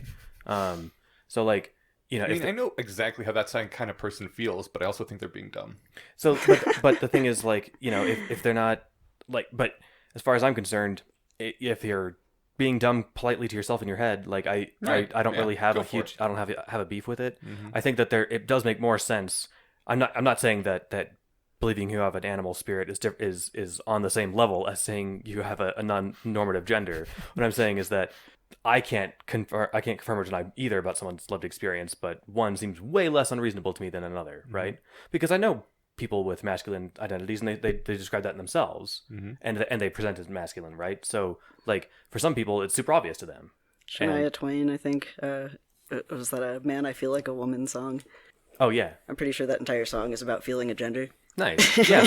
So that's the thing people have. And so it's just not something that I really observe in myself. And according to like whatever the random questions that people ask, that you can help self-identify, like a checklist if you go to visit a psychiatrist, they do make you do checklists to see if you're depressed or schizophrenic or something, or bipolar is the other big one that they have on either side of the sheet. So like I'm what people call cis by default. And I'm like, yep, that checks out. Apparently, people have done this homework, and that makes sense to me. So. Very common in this community. Right. There's a neurotype. Yeah, I just don't really identify with my meat suit all that much. And so, like, there's another question. I anti-identify with mine, but what you gonna do? Yeah, I mean, like, so like, I think there's some people that if like, they had a blackout and they woke up like, hey, sorry, we had to put your brain in a new body. Like, some people would be like, no, my body. I'd be like, what do I look like now? Oh, yeah. Weird. Okay, I cool. would want to be like, is this a better body, or did you give me the shitty knockoff version? Yeah, so I'm of the mind, unless I got put in some, ramshamble one, then I'd be like, oh, neat. Right. You stitched it together from 3 other bodies, didn't you? I'm a Frankenstein monster now. Perfect. I think I was a much cuter girl than a guy, but it just feels more right. Cool. You What was never I actually gonna told us say? they made him stop being transphobic? Well, I think it was mainly like what I brought it mainly in contrast to just saying "fuck you, you piece of shit." How dare you say this heretical thing? The I joke I didn't was do that. What I did was just engage him on it and gave him something to think about. Yeah. And I think at the end of it, I think we'd both been drinking. I don't remember if he had said, "Okay, fine, that makes sense," or if I just felt like he was leaning that way. Mm. But whatever I did, it wasn't. I didn't cancel him from my life and push him further into the recesses of the dark side, right? Yeah. So You were saying? man, I had a few thoughts and they're kind of jumbled now. I was gonna say that the joke that jumped into my head that I was like, oh, I shouldn't say that, but now I'm going to, was when you asked, hey, Steven, what was like the conversation where you made someone stop being transphobic? I was gonna be like, punched him in the face. That's how you stop people from having bad opinions, right? That's how it's always worked in the past. or if you're in certain communities, canceling them out of existence or out of your lives is a solution. Speaking of which, wasn't that one of the topics you wanted to bring up? Yeah, I mean, I was hoping we'd do more like lighthearted, fun stuff because I feel like that's gonna be a bit of a bummer. But I was thinking specifically, I'll never forget the term, or hopefully I will, but it's still in my head of cancel them out of existence because I'd seen somebody use that before, and I'm like, Yeah. you know what that means, right? It means kill them. Right, or cancel them. open. Like there was that porn star a few years ago who didn't want to do a scene with a gay guy, Okay. and she was harassed online and she committed suicide. Oh my god. Like, and what is weird about that is like no doubt it was. It was not the religious conservatives arguing her that she should do it. It was Right. the correct woke left folks. Yeah. And saying you have to have sex with someone you don't want to have sex with. isn't that weird? That is so fucked up. Yeah, and I don't know what her reasoning was. Maybe she thought, even if she had some bad beliefs about, like, oh no, gay people are full of AIDS. Yeah. I don't know what she believed. I don't care. Yeah. The point is that you guys harassed her and you canceled her out of existence. Well done. Like, do you guys put that on the victory board? Right. I don't know, but I just know people who've used that phrase, and I don't like it. God, that's so bizarre. Like, consent is the one really important thing that all this other stuff comes back to, and they're like, have sex with him, you bitch. Or you're a Yeah. bigot. Yeah, that seems weird. There's a thing I dislike a lot. I think I don't know if this is still a thing, but like, it's so bad. So there's this thing they called the cotton ceiling. The cotton ceiling? Do you know this one? No, I haven't heard of this ceiling. This is, I think particularly it was trans women complaining that like gay or lesbians, like that they're lesbians that don't want to have sex with trans women. Okay. The That's the cotton ceiling? Yeah. That lesbians don't want to have sex with you? There That was doesn't this. really seem like a ceiling. I was trying to figure out where Well, it came it's in. the glass ceiling. I mean, the glass ceiling is always like, you can The only cotton rise so is the far. underwear. Oh, I thought the cotton was going to be tampons. Like, okay. Because that would be, I guess that wasn't you'd as have to obvious. be, you're basically genetic female if you menstruate, right? I so, still don't understand like, how dude- the ceiling comes into this. 'Cause, like, the ceiling metaphor was because you could only get promoted so high as a woman Yeah. back in the day. You can't penetrate the cotton ceiling, I guess. But are you getting promoted if you have sex with every lesbian? I don't understand. I think The answer is obviously yes. Oh, okay. Yeah. You got me there. I'm gonna just say yes. Yeah. Yeah, but I don't know. There was this whole argument about that it's transphobic to not want to have sex with a trans person of like who identifies as the gender that you're attracted to. See, I think And- there's a special carve out for sex where no one should feel pressure to have sex with someone they yeah, don't it's have like sex exactly, with. whether your reasons are whatever. Yeah, still like, what are you gonna do? Force people to have sex with trans people? Like Right. Like, I mean, you can pressure people to do business with people that they are bigoted against, or extend them basic courtesies or whatever. But like, when it comes to actually having sex with someone, you don't pressure people for that. yeah, it's I don't know. There's hopefully not like as much of a argument or a thing anymore. But I remember a lot of actually like Although I can, the SJW friends of mine that I had in the past, like, or friends of friends on Facebook complaining about this, like, the transphobia, and I'm just like, well, I mean, understand do complaining you about it. 'Cause it's want to have sex with a transphobe if they hate you? Like, maybe don't have sex with them. It's certainly a bummer to be attracted to someone and to know that they won't sleep with you because of something about your body. But I mean, I could totally see that being something people complain about and being like, God, this sucks. But And it's a totally valid complaint, and you Yeah, know, absolutely. and it's fair to commiserate about that. But yeah, like, but trying to shame someone I mean, into like, sex is just yeah, awful. if you- Why would you want to have sex with someone who's being shamed into fucking you? Yeah, exactly. Or Yeah, like they have a shitty opinion. Yeah. So whatever. I don't know. it's like the reactive pendulums. This is like the peak of it, right? Where consent and affirmative consent is the standard that we should all like, and like we've swung past that to say you have to have sex with some people, otherwise you're a bigot. That seems weird. That does seem weird. I don't think that's a sustainable position. I can even understand saying this is, someone who, like, a white dude that doesn't want to sleep with black ladies or something, like, maybe that's racist, but the other hand, it's sex. There's a special carve out for sex. Yeah, but then you don't, like, as long as he's not discriminated against them in the workplace and in public and shit. Right. Yeah, I don't know, like, I don't know what the solution is to that. It just baffled me that people were willing to argue. I mean, you could overall just try to make people less transphobic in a way that doesn't, center the sex thing. That doesn't involve coercing them into sex. Yeah, like, there's also, I guess, people less bigoted on every aspect. I mean, being someone who's, like, a member of the LGBTQA+, whatever the hell acronym it has become now. I think Wikipedia has 25 letters on it. Is kind of like, your whole deal is that you have, like, a certain orientation or preferences or identity that is intrinsic to you, and you're sort of trying to argue that other people shouldn't have that. I mean, people have preferences, and maybe some of them are just informed by racism, or transphobia, or, like, fat phobia, or whatever. Mm-hmm. But also, like, it's so confusing. I don't know. You have to respect my preferences, but you don't get to have preferences. Right. Oh, here's one from Wikipedia. LGBTQQIAAP. I feel like they're still leaving some out. What's the second T? Transgender, transsexual. Oh, okay. Queer, Which questioning, is the same intersex, thing, but... asexual, ally, pansexual. They put ally in there. I am not going to be happy until there's more letters in the acronym than there are in the alphabet. I think this is not the longest one I've seen, so I bet I can find the longer one. But all right, while I'm skimming Wikipedia and we're just talking, we're talking cancel adjacent questions. What is pansexual? I'm assuming it's not being, really being into, like, cast iron cookware.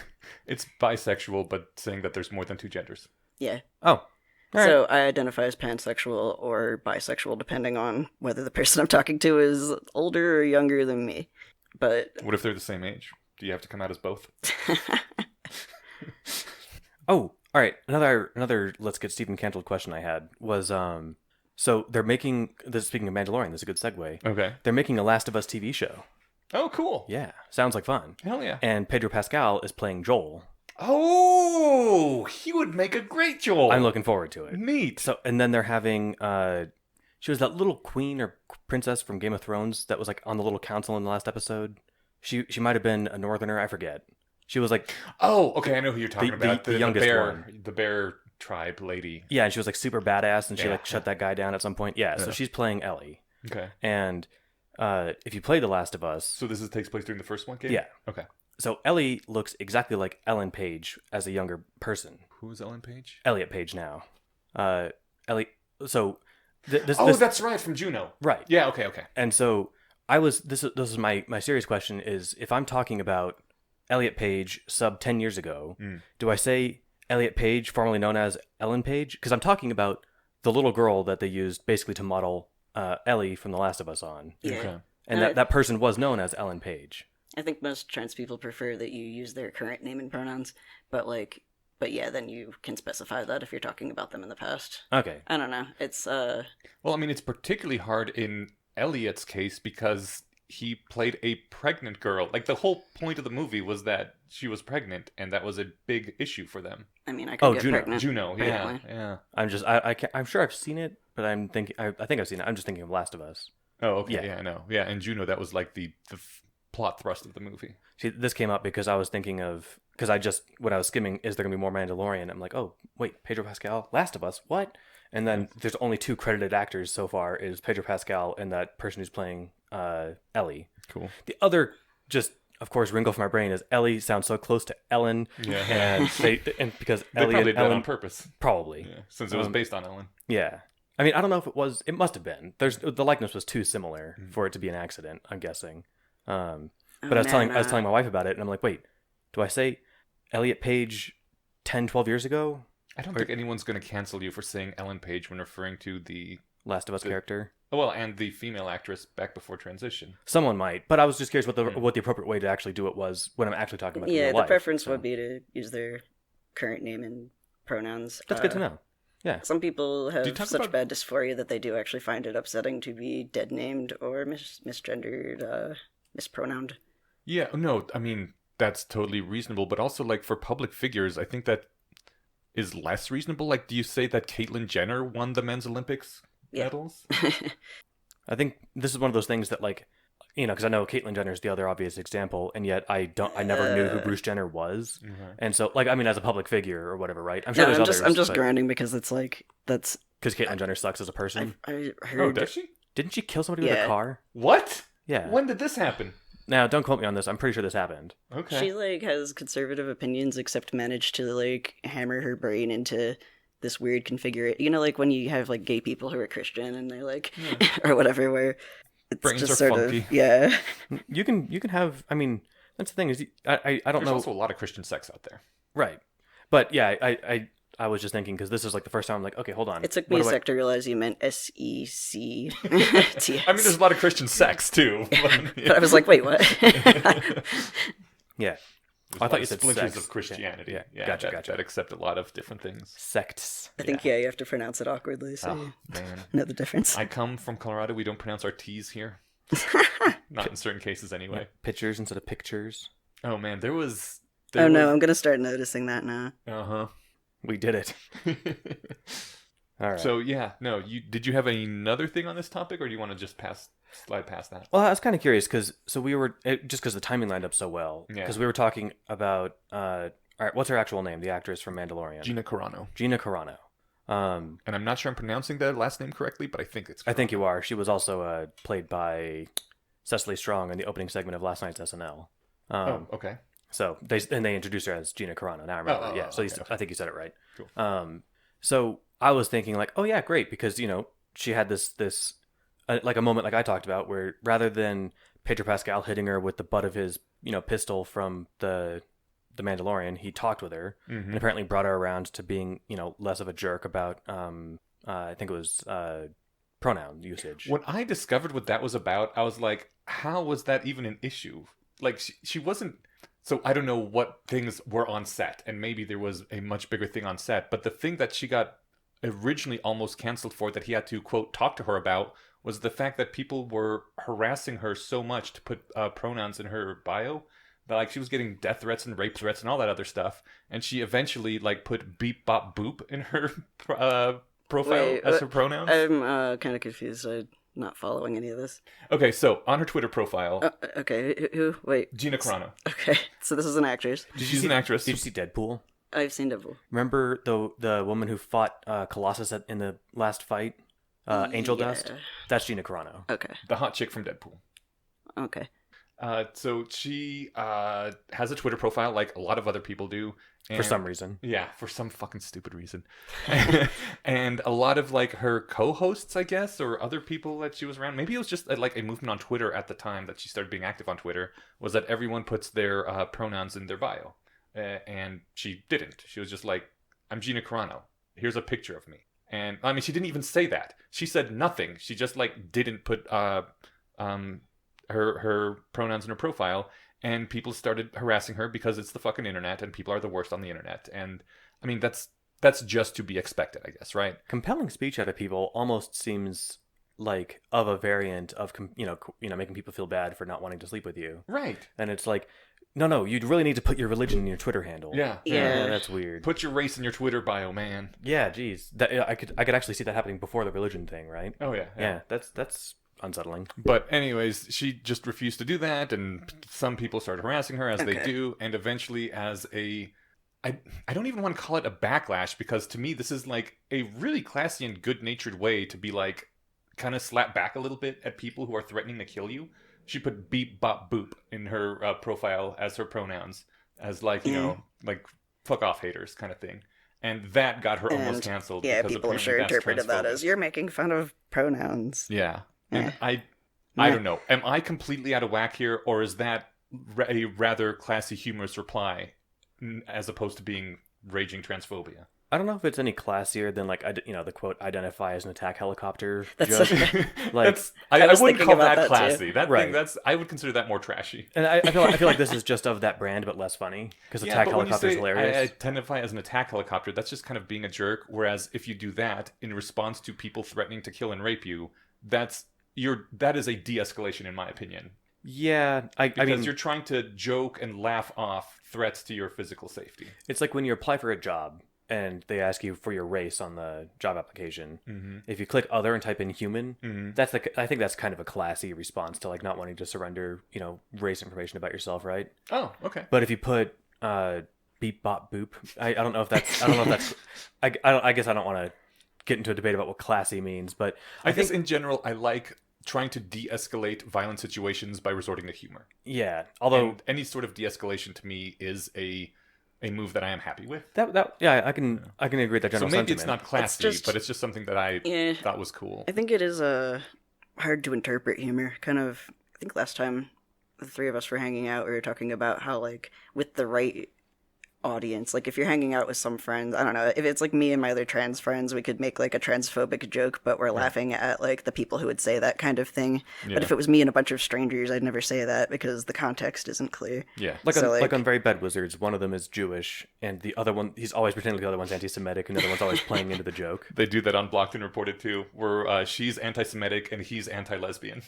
So, like, among friends, Yeah. it's Yeah.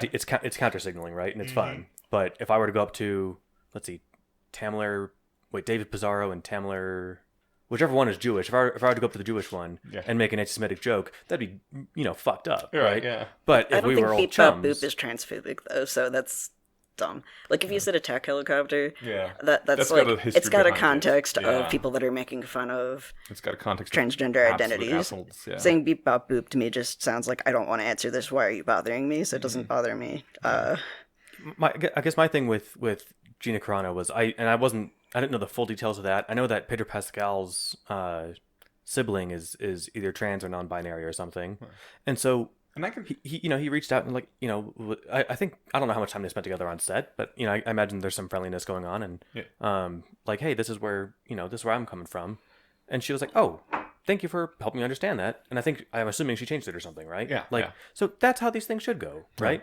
He didn't threaten to rape her or kill her or something. Right. He didn't embody the internet. Yeah. So good for him. And it seemed to have worked out. And then, it took me a while because all my stuff I read on Reddit, and I use a dope ass app called Apollo for iOS that when you open a web link through it, it automatically ad blocks it. You really got to contact this Apollo guy and get some kind of endorsement deal going, dude. I think I sent him $20 a year. I love this app. You're doing it wrong. That does sound like a good. But so the built-in web browser has ad block, and so I had to actually look for the article because whenever I clicked them, it's like you have ad block enabled. Subscribe to the New York Times to read this. I'm like, no, fuck you. I'm never going to do that. Yeah. So I had to find the thing, and so so she got fired from working for Lucasfilms, which is a subsidiary of Disney, and so and she did this over a post that drew an equivocation between the treatment of conservatives now in the U.S. and the early treatment of Jews pre-Holocaust in Germany. Yeah. And so I mean, in the phrasing of the 21st century philosopher David, who for some reason doesn't give his last name on Mind Killers, even though I know his last name, David said, Make him put it in his profile. them were some real bad tweets. Yes. I thought that put it really well. And so I'm thinking about this. But bad as in bad looking. Right. Yeah. Well, and stupid. Yeah. And but I can understand that from her lived experience. She's watching people get kicked off platforms left and right.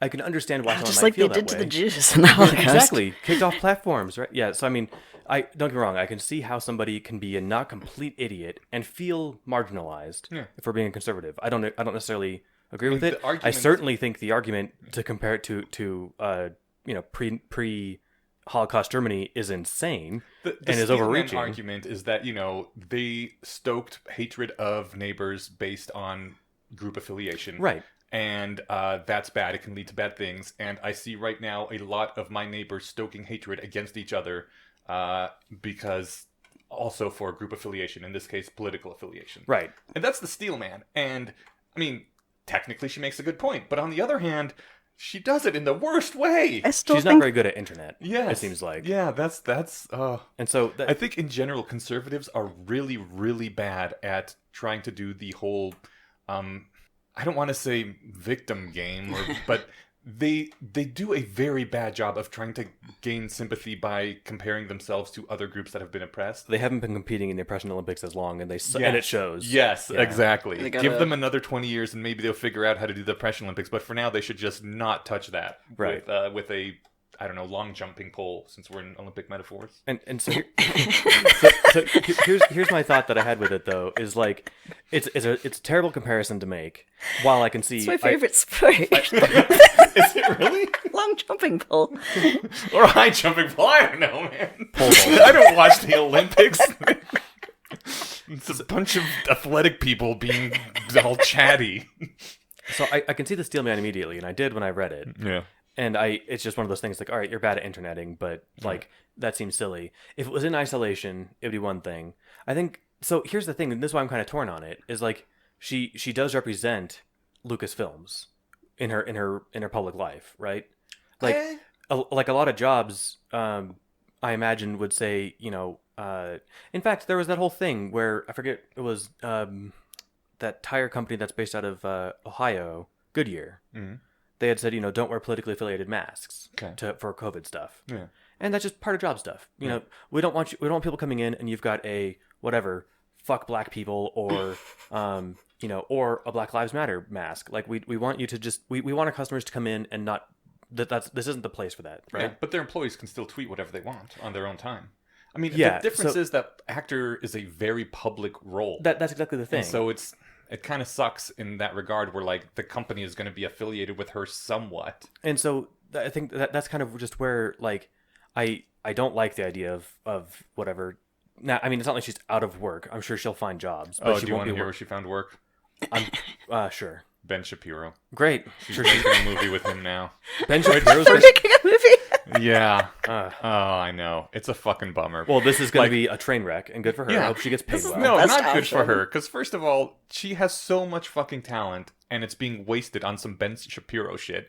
And you cannot tell me that like working with him on some bullshit Ben Shapiro movie is anything like working with Disney on their No, stuff. and you know, so it does suck. I guess so. Like my thing is, this wasn't like a tweet in isolation. She also tweeted, you know, conspiracy theories about the election being a fraud. Sorta. She did the bullshit fallacy of the gray. We should be totally sure, as if we're not totally sure. I right? know, right? You know, So yes, like so yes. she stoked the flames of that caught, you know, that led to the insurrection attempt, right? Like I don't. I don't think it's fair to say that she didn't. If I played the middle, Yeah. and where the middle is completely unreasonable, the middle sounds like a nice compromise. You know, you think the election was a fraud, I think it wasn't. Let's meet in the middle and just say, let's just be sure. But I mean, that's like you do that about anything else: vaccine safety, evolution. Yeah. Like no, you know. the thing the is, controversy. like, I agree. Thank you. Teach the controversy. I agree with everyone who is saying that she is, you know, retweeting things that are lies. That the election was not a fraud. The people saying that it is a fraud are often using that as a way to push through terrible laws to disenfranchise voters. Right? It's not true, and it is being used to justify bad things. But on the other hand, like I don't think that she is spreading lies to justify bad things. What she's more like a you know, a canary in a coal mine or someone setting up a flare. She is a person who feels disenfranchised, and like a lot of Americans feels that something shady was going on, and people are losing trust in our electoral system. And I think the reasons for that are because they're being lied to by their leaders and their media to stoke mistrust in the system.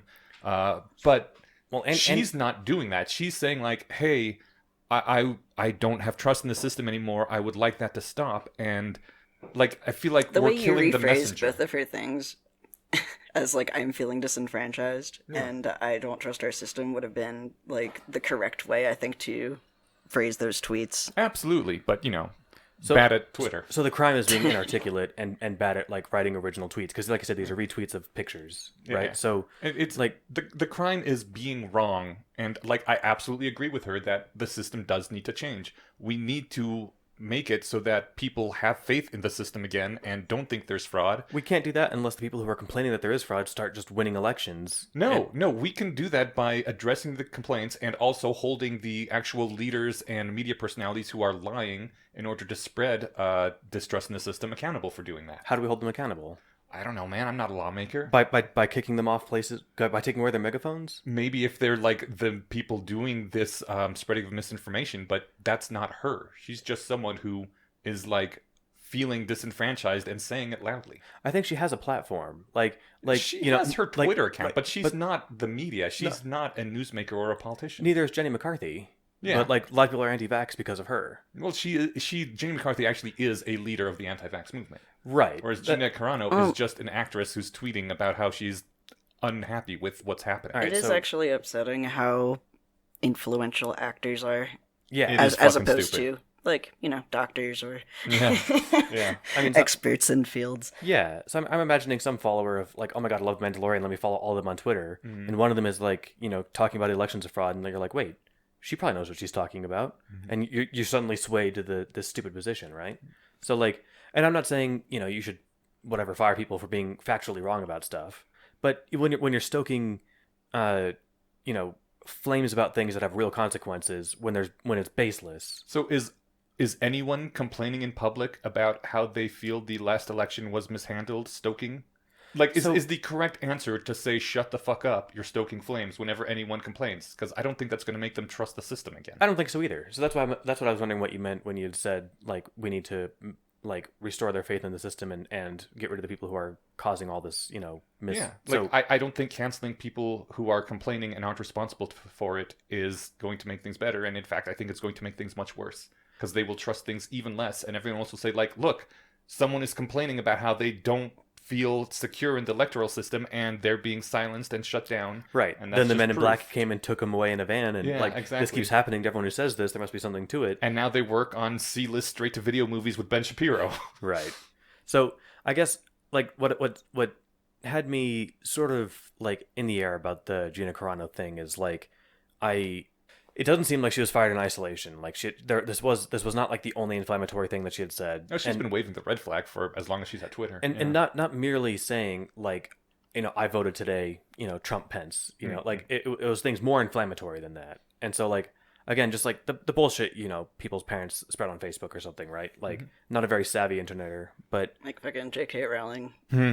less insidious than J.K. Rowling because she's writing original thoughts, right? Yeah. And so for whatever else about we can Or even just lazier. Well, I mean, I think she's going to follow the same trajectory as J.K. Rowling now, where J.K. Rowling was basically a leftist liberal in the term of leftist, I guess. She was a strong leftist person and had some reservations about trans stuff. And You know what? I have to actually like retract.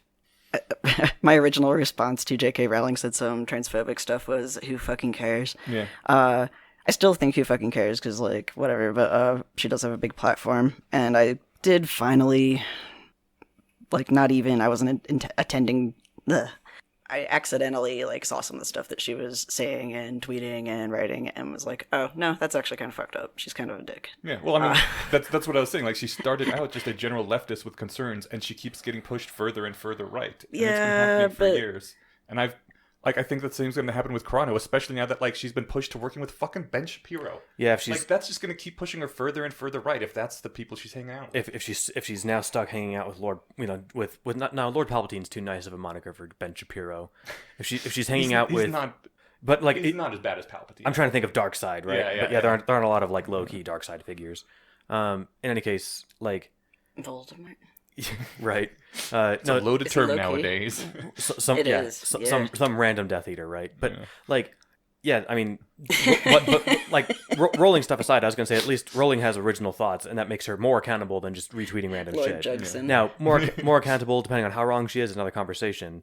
Well, the reason that I sort of am taking back, like, saying, like, who fucking cares about J.K. Rowling is that I didn't realize how bad shit is for transgender rights in the UK. Yeah. And her as a, not politician, but, But popular celebrity. billionaire. yeah. Yeah. Celebrities do have a big platform, and like they're heard. yeah, You know? and she's They're got so much money and so much listened to. influence Yeah. that like you could be doing anything with your time, and Yeah. instead you're focusing on this. Now, You could call people influencers, I guess. Like I know that there's like web people that are influencers. So like, but I feel like there's a sphere of people that don't have official authority, but definitely have cultural authority. Elon Musk, a good example, right? Like Yeah. I mean, he's not a politician, but he's got tons of authority. I mean, All he has to do among is some say people. GameStop. Oh no, I think he took a 2-day hiatus from Twitter and then just did one tweet, Dogecoin. Oh my god. Price is like 6x. Jesus. So I mean, when Yeah. when Just Elon to talks, see if he people could. listen. He's Yeah, like, I wonder what would happen. I bet he bought $50,000 in Dogecoin and then just sold when he made some 300K on it or something, right? But yeah, my I guess so. Yeah, I've made a really well. I think the tangents have been valuable, but my main thing on Gina Carano is like, I don't know if I would want to work with her if she like. I would be annoyed if my coworker was constantly like doing all. I mentioned I complained about my manager who was doing the play the middle. Let's just be sure the vote was legit, and like I don't know what his actual position is because I don't think he actually had one. But like it's. And that's just the one issue. But if he's doing that on everything or whatever, like I'd find it annoying. I wouldn't want to work with him. If like I don't know, I mean, if we had somebody who was still editing our podcasts, and I won't name our awesome guy who used to do it because I don't want to pretend like he's going to be the guy in my hypothetical here. But if our editor who had a page on our website as "Thank you for editing our show" was constantly out there tweeting this random bullshit, would we maybe not want him to work for the show anymore? Depending on the shit he tweeted, like it's his personal life.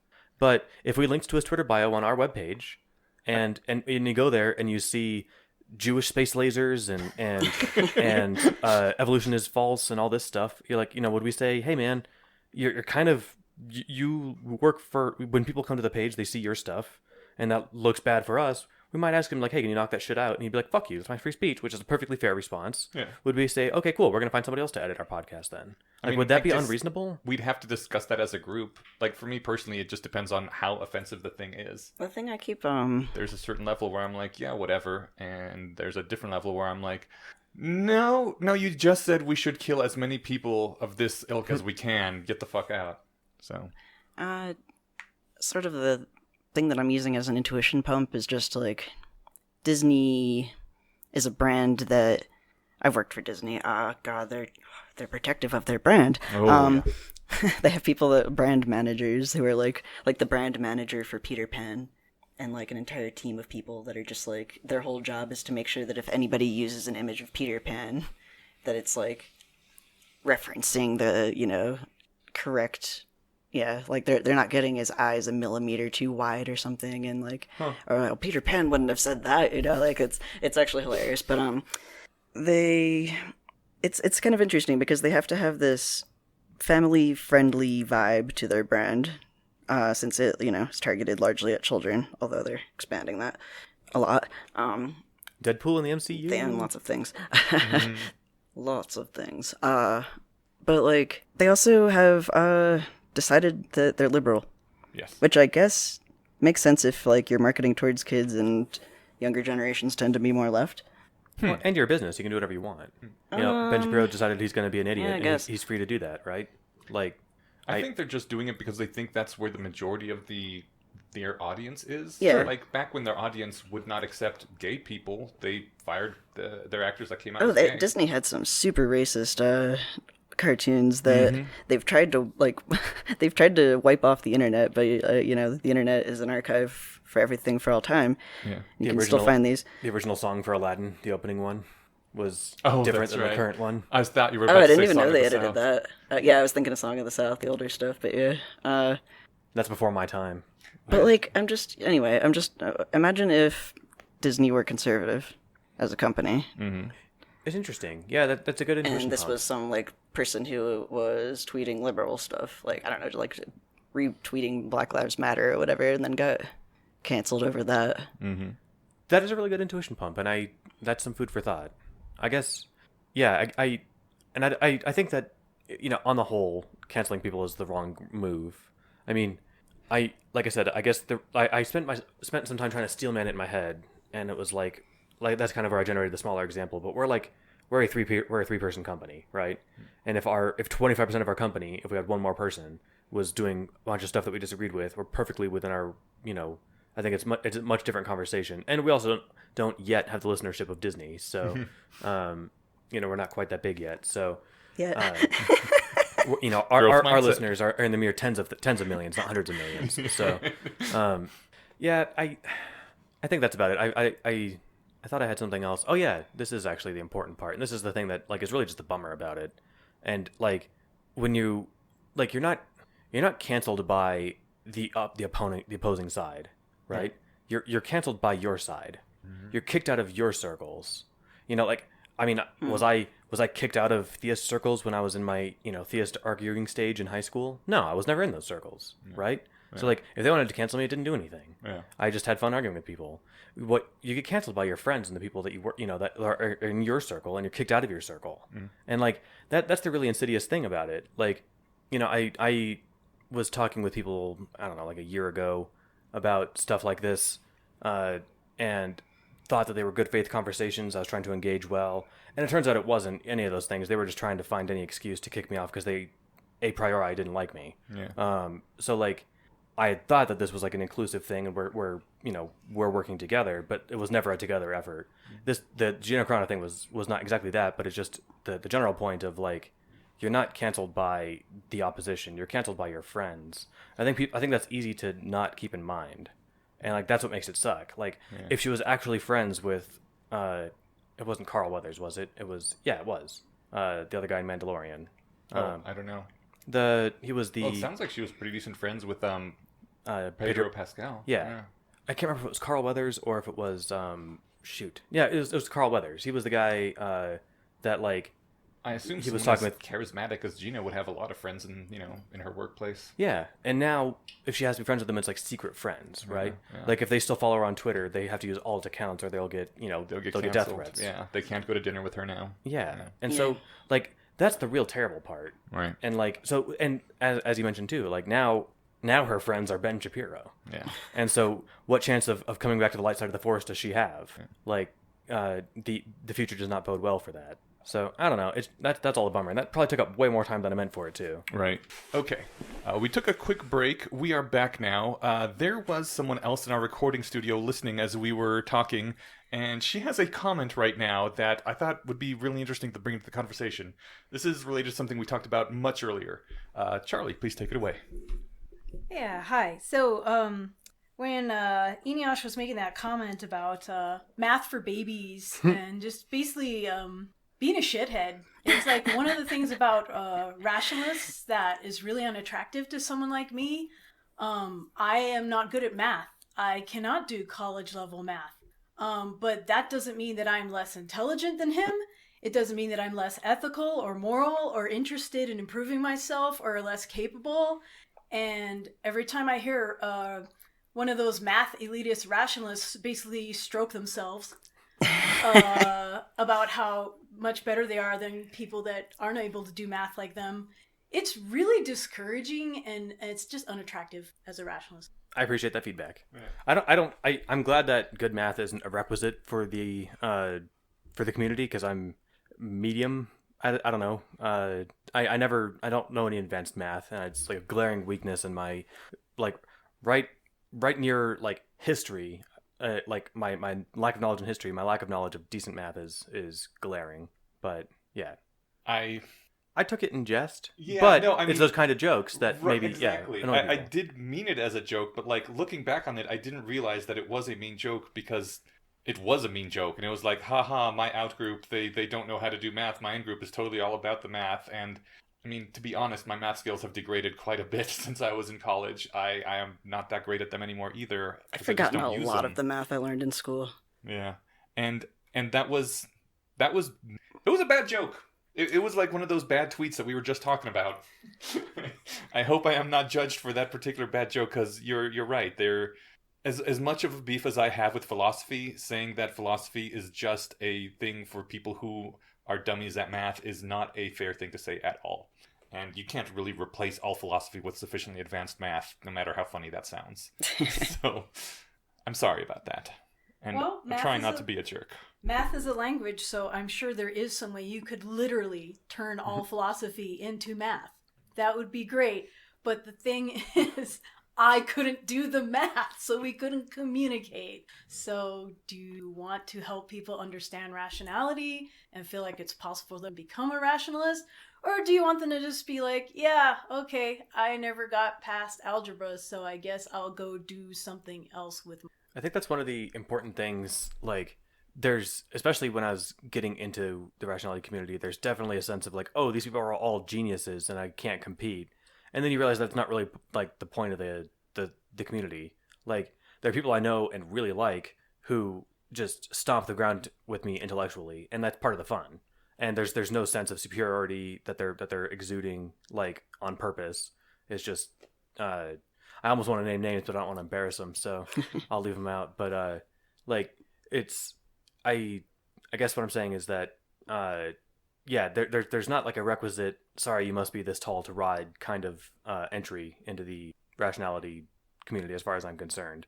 Like, I suppose you can be a better rationalist if you can do the math of decision theory in your head or know what decision theory looks like on paper. I don't know either of those things, so like I am like there's probably room for improvement there, but it's not like it's keeping me from doing a podcast.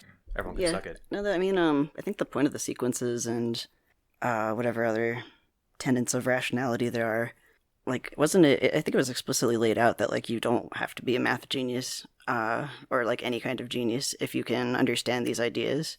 And I admit, I think Anish, when we first started communicating over email, it was sort of about that, where I had never gone to a rationalist meetup because I was scared that I wouldn't fit in. Where, again, I also had the... I was going to say misfortunate. Actually, I want to say, like, I was very fortunate, actually, to the rationalist group that I first went to, Philly Less Wrong. I was the stupidest person in the room, and it was great. It was, like, really good to get over that fear and realize that I'm not going to be kicked out of this group of people because, like, or as long as, you know, I nobody, yeah, like, had any kind of superiority complex, and I eventually, like, got over the fear of, like, looking stupid and was like, wait, what's that? Or, like, you know, what does that mean? Or can you guys slow down and explain that thing? But, like, I think those are the best conversations, though, where, I mean, definitely, like, I learned a ton just from osmosis, hanging around really smart people. And ideally, that would be what people who join this community, like, could get out of it. I mean, like, all, you know, maybe there is one guy who can do decision theory in his head, and maybe there's, like, some other person who knows a bunch of languages, and some, you know, like, we all have different strengths and weaknesses, so, like, together as a group, we're going to be smarter than individual people. And I also don't really like the kind of, or I don't know, it's weird and complicated. I think a lot of rationalists kind of are just, like, this group of, like, the nerds who were bullied. Yeah. So there is this sort of resentment of, you know, we like to make fun of the sports ball, or, like, you know, other, like, stereotypes of dumb people, or, like, you know, non-intellectuals. But yeah, sorry, go ahead. Oh no, I could ramble more, but what you said is I hear that a lot, that people are worried they're too dumb to contribute, and so just never show up at Less Wrong meetings, despite how awesome it would be to have them there. And, like, honestly, I've posted almost nothing on Less Wrong ever. I think maybe, like, 2 comments and 1 post, because I also don't feel like I'm smart enough to contribute there, but I managed to, you know, get together a little community here in Denver where I feel we all more or less fit in. But I don't want to perpetuate that feeling that you have to be at least, you know, this good at math to join. And I think everyone could benefit from having more rationality in their lives, no matter, you know, if they know the math or not. And quite frankly, the entire world would benefit from everyone being a bit more rational, which is why we're trying to, quote, raise the sanity waterline. And, you know, by saying that thing that I said, I was obviously keeping a lot of people away. And it's good for me to be reminded of that every now and then, that I can be the jerk too, and I gotta watch that. So at least you weren't being an actual elitist jerk. It was just a joke, and, you know, that is very easy to put in the bucket of, like, oh great, yeah, I guess I don't belong, right? So that's being an elitist jerk, though. Well, no, being an elitist jerk would be meaning it. Yeah, but I'll give you a pass on saying bad joke is not the same thing as elitist jerk. But no, I think that's an important distinction to make, and I'm glad that you brought it up. I was pointing at Charlie. Thank you, Charlie. Oh yeah, no problem. I will make this as my final statement. I am a lot more rational now than I was 2 years ago before I found the community, but I am no better at math, folks. Did not happen. Nope. I don't think there's math lessons. No, but There isn't, but there is a lot of emphasis. there's a lot of math formulae that's used to explain rationalist concepts, and I can't follow. My eyes glaze over. Like, I mean, I think that fortunately it's not taught in math books. Like some of the posts have math in them, and where I'm trying to think of any. Maybe there's a couple that are super math heavy. Oh, wait till we get the quantum sequence. Yeah, there's definitely these sequences that. I mean, Eliezer is an AI researcher, but he was a mathematician, right? Yeah. So, like, it makes sense that was the language he would communicate in. But I also, I remember finding Scott Alexander's posts to be more, I don't know, like, Scott would explain the same concepts sometimes in ways that, like, made more sense to me because he was coming at things generally from, like, a psychology or pharmacology perspective, which is just, like, more, my interests and my strengths. And he has said specifically that he is bad at math, so. Yeah, okay. So he says. Are you calling him a liar? That's because he's friends with Eliezer Yudkowsky, who's a math savant, right? Yeah. It's like, I'm friends with Usain Bolt and I'm really slow, right? Right. But yeah, I mean, I think that's valuable to have some of the same techniques taught in different ways. That's just good way to learn, and it's also indicative of the fact that you don't have to excel in exactly the same domains to have the same skills, right? So, yeah, it's awesome. Thank you for helping us be better people. Aw, shucks. You're welcome. Yeah, thanks for bringing up a good topic, too. I do think that, well, I don't know, maybe we should get back to feedback, but, like, another time it might be interesting to talk about how, whether, I guess, we think rationality has a branding problem. I can add that to our topics list. Yeah, we've had on the backlog for a long time, like a craft and community episode, and still looking to find the best way to put that together, so, yeah. I also appreciate you guys indulging me for way longer than I meant to talk about Gina Carano. I felt like the digressions were valuable and interesting, but... Well, that was a good topic, too. I mean, because it was the subject of the ethics of businesses. More feedback? Sure. Do we want to touch briefly on how to eat nature balls? Sure. Okay, so this goes back to an episode where I mentioned that sometimes when I'm out hiking or whatever, see little berries, put them in my mouth, taste them, try them out, see how it is. We call those berries nature balls because they're usually small little spherical things and they're found in nature. Anyways, there is a... Oh man, I didn't write down the user that suggested this again because I'm a jerk and I don't know how to copy and paste. But one of our listeners... gave to us the universal edibility test, which is a thing that actually exists. It's considered a basic survival skill by the various societies that do survival things. I don't know, but yeah, there's a whole a list of ways to find just about anything and slowly find out if it's edible without killing yourself. And it actually takes several weeks because like the first step is to just rub some of it on your skin. And then wait for a number of hours, 8 hours, to see if there's a reaction. Then after that, you rub it on your lip, because that's a more sensitive part of skin. And again, wait several hours. Then you just taste a little bit and spit it out. And wait a while. And then you chew, and then spit it out and rinse with water and wait a while. And only after that do you swallow just a tiny little bit, and then see if you get sick. And eventually you can get to the point of, oh, okay, I guess this won't poison me. But it takes days, at least. I like it. The last step was cooking. Yeah. Because some things, it's safe until you cook them. Yeah. Or vice versa. I'm glad that somebody posted a serious... I'm always glad when people post serious answers to, like, our goofy jokes, because I'm always interested in just learning new things, but, like, in particular, something that I had always wondered about, so, like, with some of the weird shit that we eat as humans, I'm just, like, or even, I think, actually, this was maybe a Scott Alexander post, but what drug is it? Ayahuasca. Yeah. Where you have to, like, in a rainforest, I guess, with, like, God knows how many different species of plants, somebody figured out that it's, like, you need this part of this plant, and then, like, this completely other plant, and there's a really complicated chemical reason why, and it's, like, I was just wondering, like, how did we figure out what's edible versus not? Like, were ancient people just walking around tasting everything and like falling over dead all the time, like, foaming at the mouth? Like, We had a lot I of guess free that time. there's Yeah. A lot of free there's people. an actual algorithm that makes it pretty safe, apparently. Oh, well, yeah. I guess the more things you add to this this 8 steps, the time involvement grows exponentially, right? Mm-hmm. So, Yeah. I mean, maybe eating this red berry passes all the tests, but you mix it with this blueberry, and on step 8, when you cook them together, you make the perfect cocktail of murder, right? Yeah. I also just like you look at like a sea urchin or a crab, and like the first person to eat one of those must have been really hungry, right? Or maybe they watched something else. It looks so eat one. unappetizing. Yeah, I don't think crabs look bad. Maybe it's just because I've eaten so many crabs. no, that they crabs look is tasty now. is my favorite food. Yeah. They look like a giant bug, though, they look like a giant horrible and some people eat spider bugs. bug I with don't pincers. think they look like a bug because they have I guess bugs do have an exoskeleton. To me, they just look different than a bug. They're basically a big aquatic bug. Well, I know they are, but they look like a weird sea creature and not a bug. Bugs are valid. Bugs are grimy and disgusting and spread disease, and I don't get the same feeling about crabs.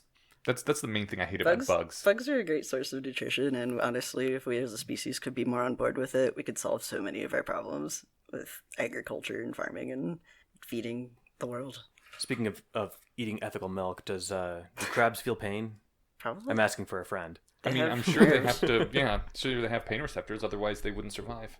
Well, I mean, like a lot of things, I think might Like, not. do And they they have just, they just they lose a limb and they don't care, right? Yeah. I guess No, the they question care. is like, do they have enough of a consciousness, a brain to make that matter? Like, obviously, they're gonna be able to feel that a limb is missing, and that neural feedback can't be pleasant. I desperately want to justify my belief that eating crabs is okay. Oh, I think it's okay. Oh, good. Then I think there's I'm done definitely done a spectrum of investigating. okayness where they're like pretty. I mean, like what's the thing?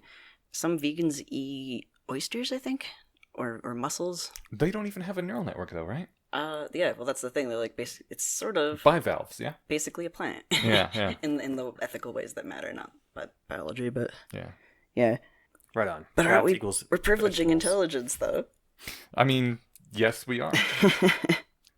Right. We just had Scott Alexander post about privileging intelligence, didn't we? There's another great piece of feedback here from Zila. Hearing Enosh say that Kellogg mutilated his dick made me very confused until I realized he's talking about circumcision. I was like, do their products have dick mutilator slots? Did you try to fuck cereal? And then Correction, that was Steven that said that, not Enosh. Oh, good. Yeah, yeah. Yeah, I was gonna say that sounds like a funny joke. I wish I'd made it. All right. So yeah, That was literally you that said Kellogg's mutilated my dick. well, yeah. good because whoever said that has a great sense of humor. Yeah, go to Kellogg's Wikipedia page. There's a whole section on how he championed circumcision like it was the most important thing he could do with his life, and it's kind of weird. It's very weird. I think The I probably made obsession some people have. Yeah, I probably remarked in the same episode that just caring that much about other people's dicks seems like you've got some strange priorities. That's like the weird thing. I don't know when we were talking about transphobia too, and people who are like other kin, or like I'm like, why is this the hill that you're gonna die on?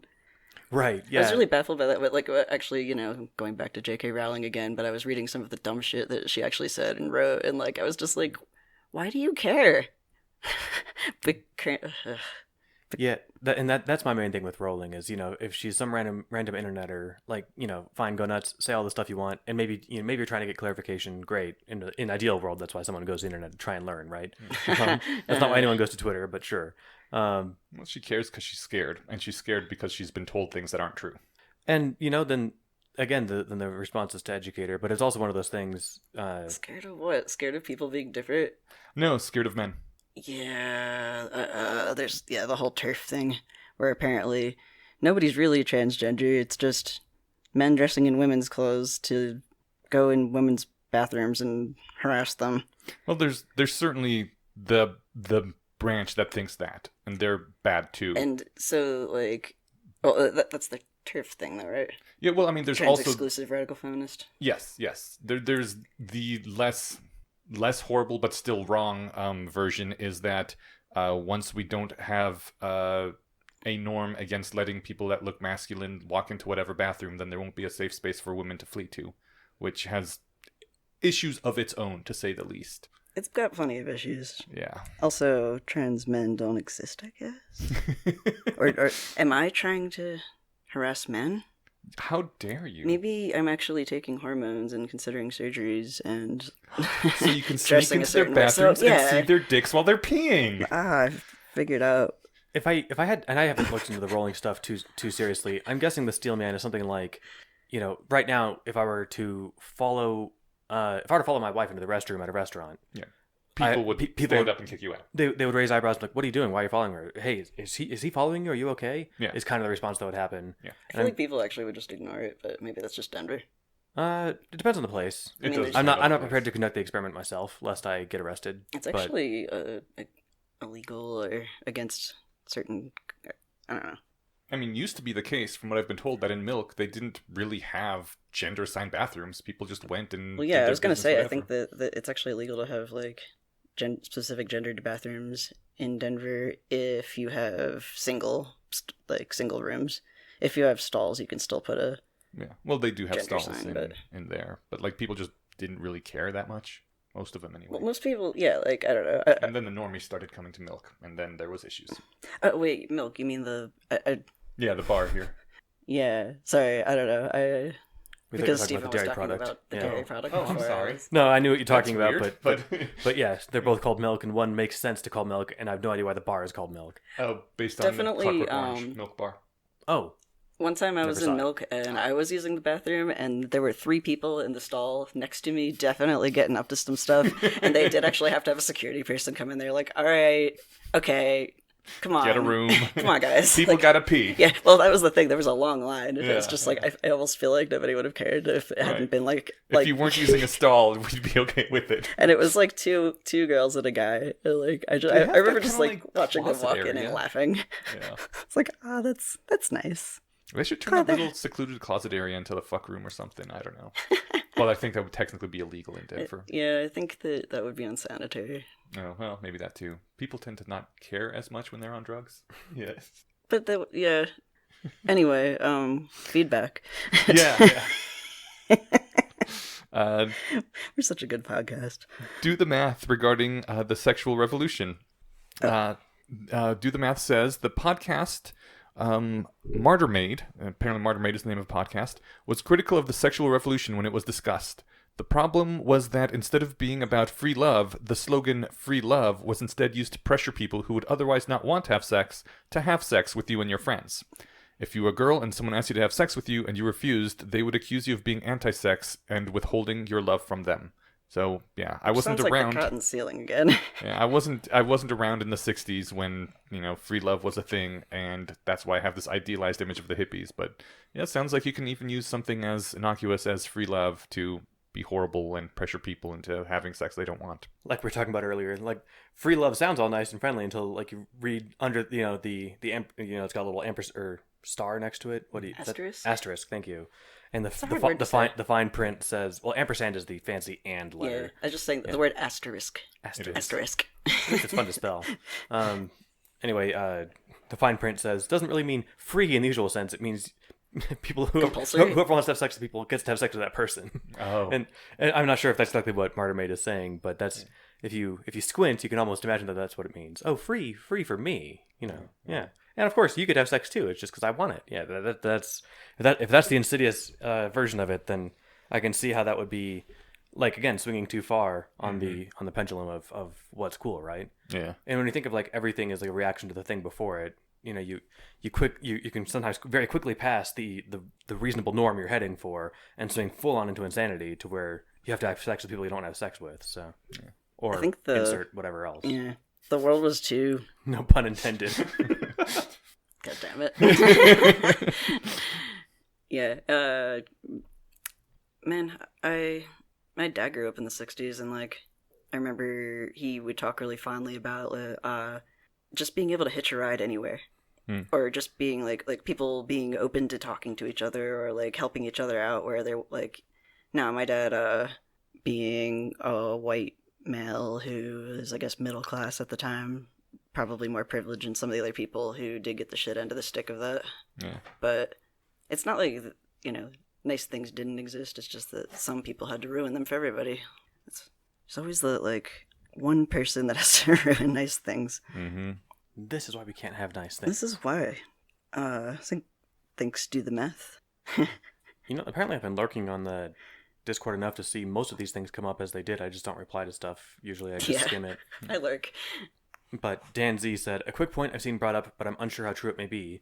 Proud Boys being designated as a terror group allows intelligence sharing among the Five Eyes that our domestic law enforcement can't do, due to the constitutional restrictions of monitoring citizens.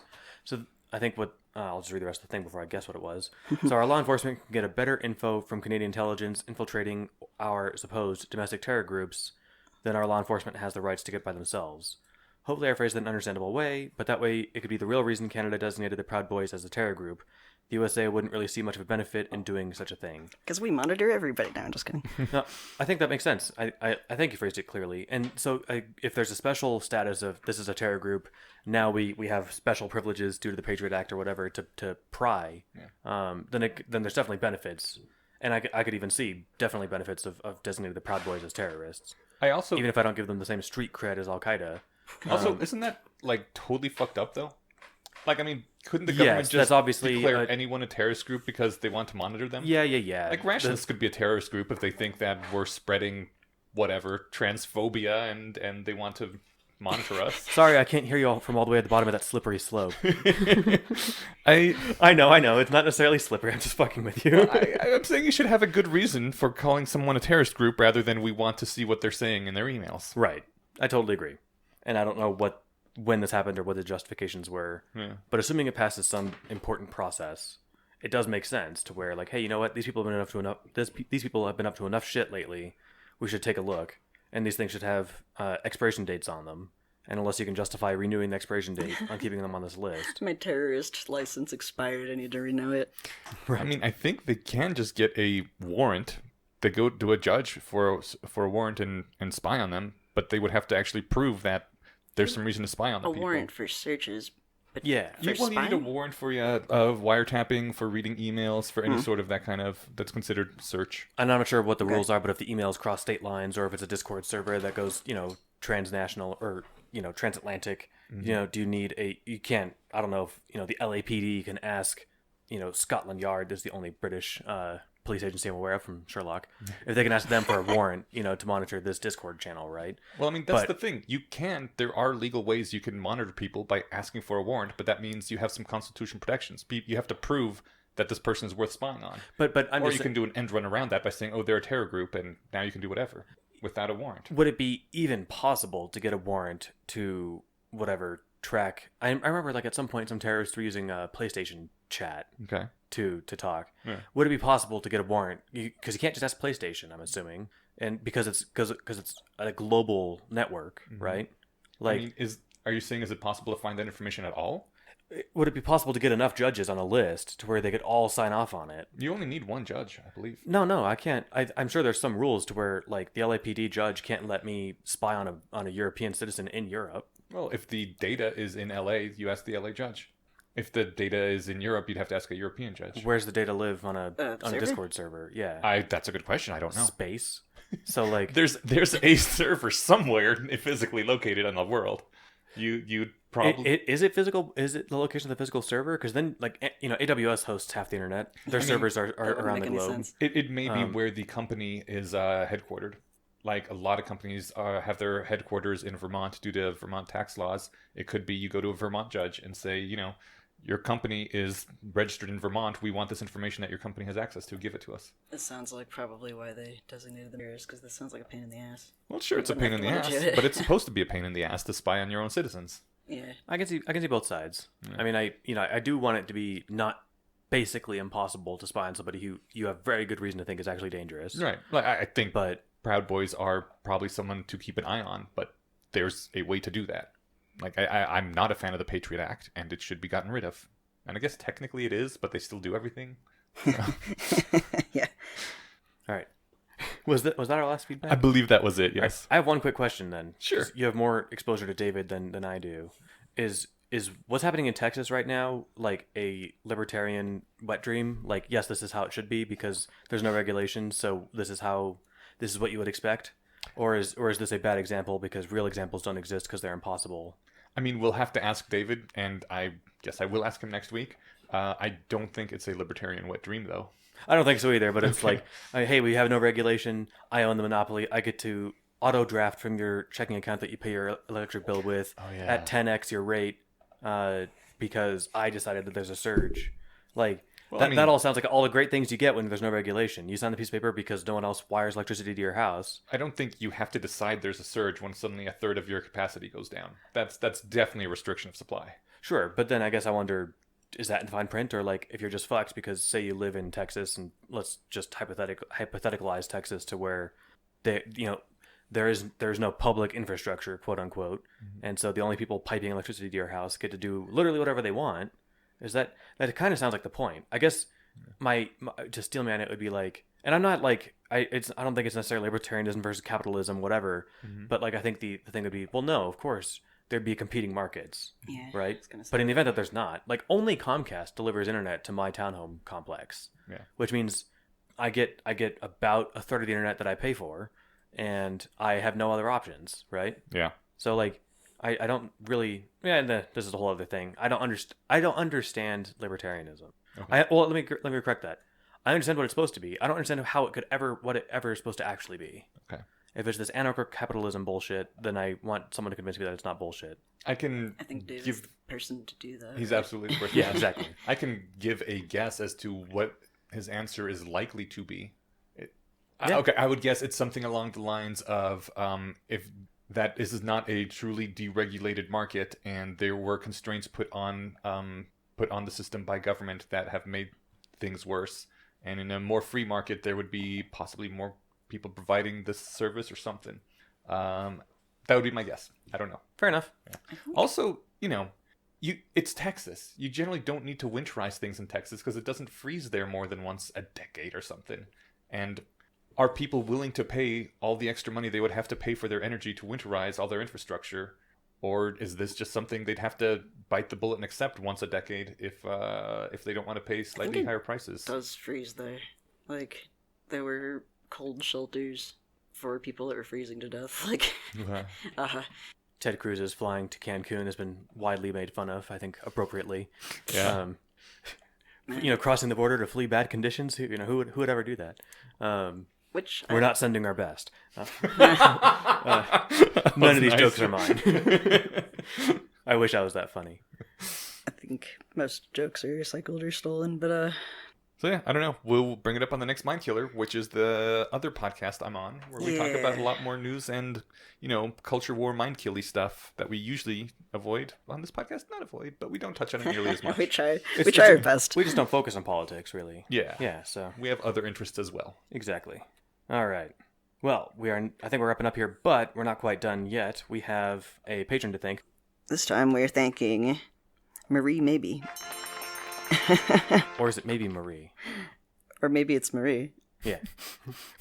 Maybe it's Maybelline. I don't know. Sorry. Now I'm confused as to what the actual name is. No, that's the name. The name is maybe Marie? Marie Maybe? Marie Maybe. That's That's how it's written. Cool. Sorry, I was trying to make a joke. Guessing that's not the real name, but it would be cool if it was. But thank you, Marie. Yay, thank you. You rock. Thank you very much. Definitely. And reminder to all of our patrons, I know when this is something that's been on the backlog that will never get done, of give actual reward tiers that people might enjoy. So what I just do is I message everybody that if I missed messaging you directly, that's on me. Just ping message us on Patreon and we'll get back to you. Anything we can do for you, let us know. Within reason, we'll do whatever we can. Because I know we don't put out that much additional content. You do get access to some of the pre-episode chatter stuff. I don't remember the last time we did a Patreon exclusive episode. It's been if ever, it's been a long time. It's been a while. I don't know if we ever did one. So I think we must have done at least one. So in lieu of us having actual bonus stuff we put out, just let us know what we can do for you. Yeah. And we're happy to try and accommodate. So. And thank you to everyone that listens and everyone who, gives us money. It really does mean a lot. It keeps the show going. And thank you, Marie, specifically today for doing this because you keep us going, man. Maybe. Or ma'am. Or non. Damn it. Cut all that shit out. No, leave it. Fine. Marie, thank you. You've helped bring the show to everybody, and we're all grateful for it. Y'all rock. Appreciate it. Yeah. Yep. All right. That's it. That's it. That's all we got. Okay. Goodbye, everybody.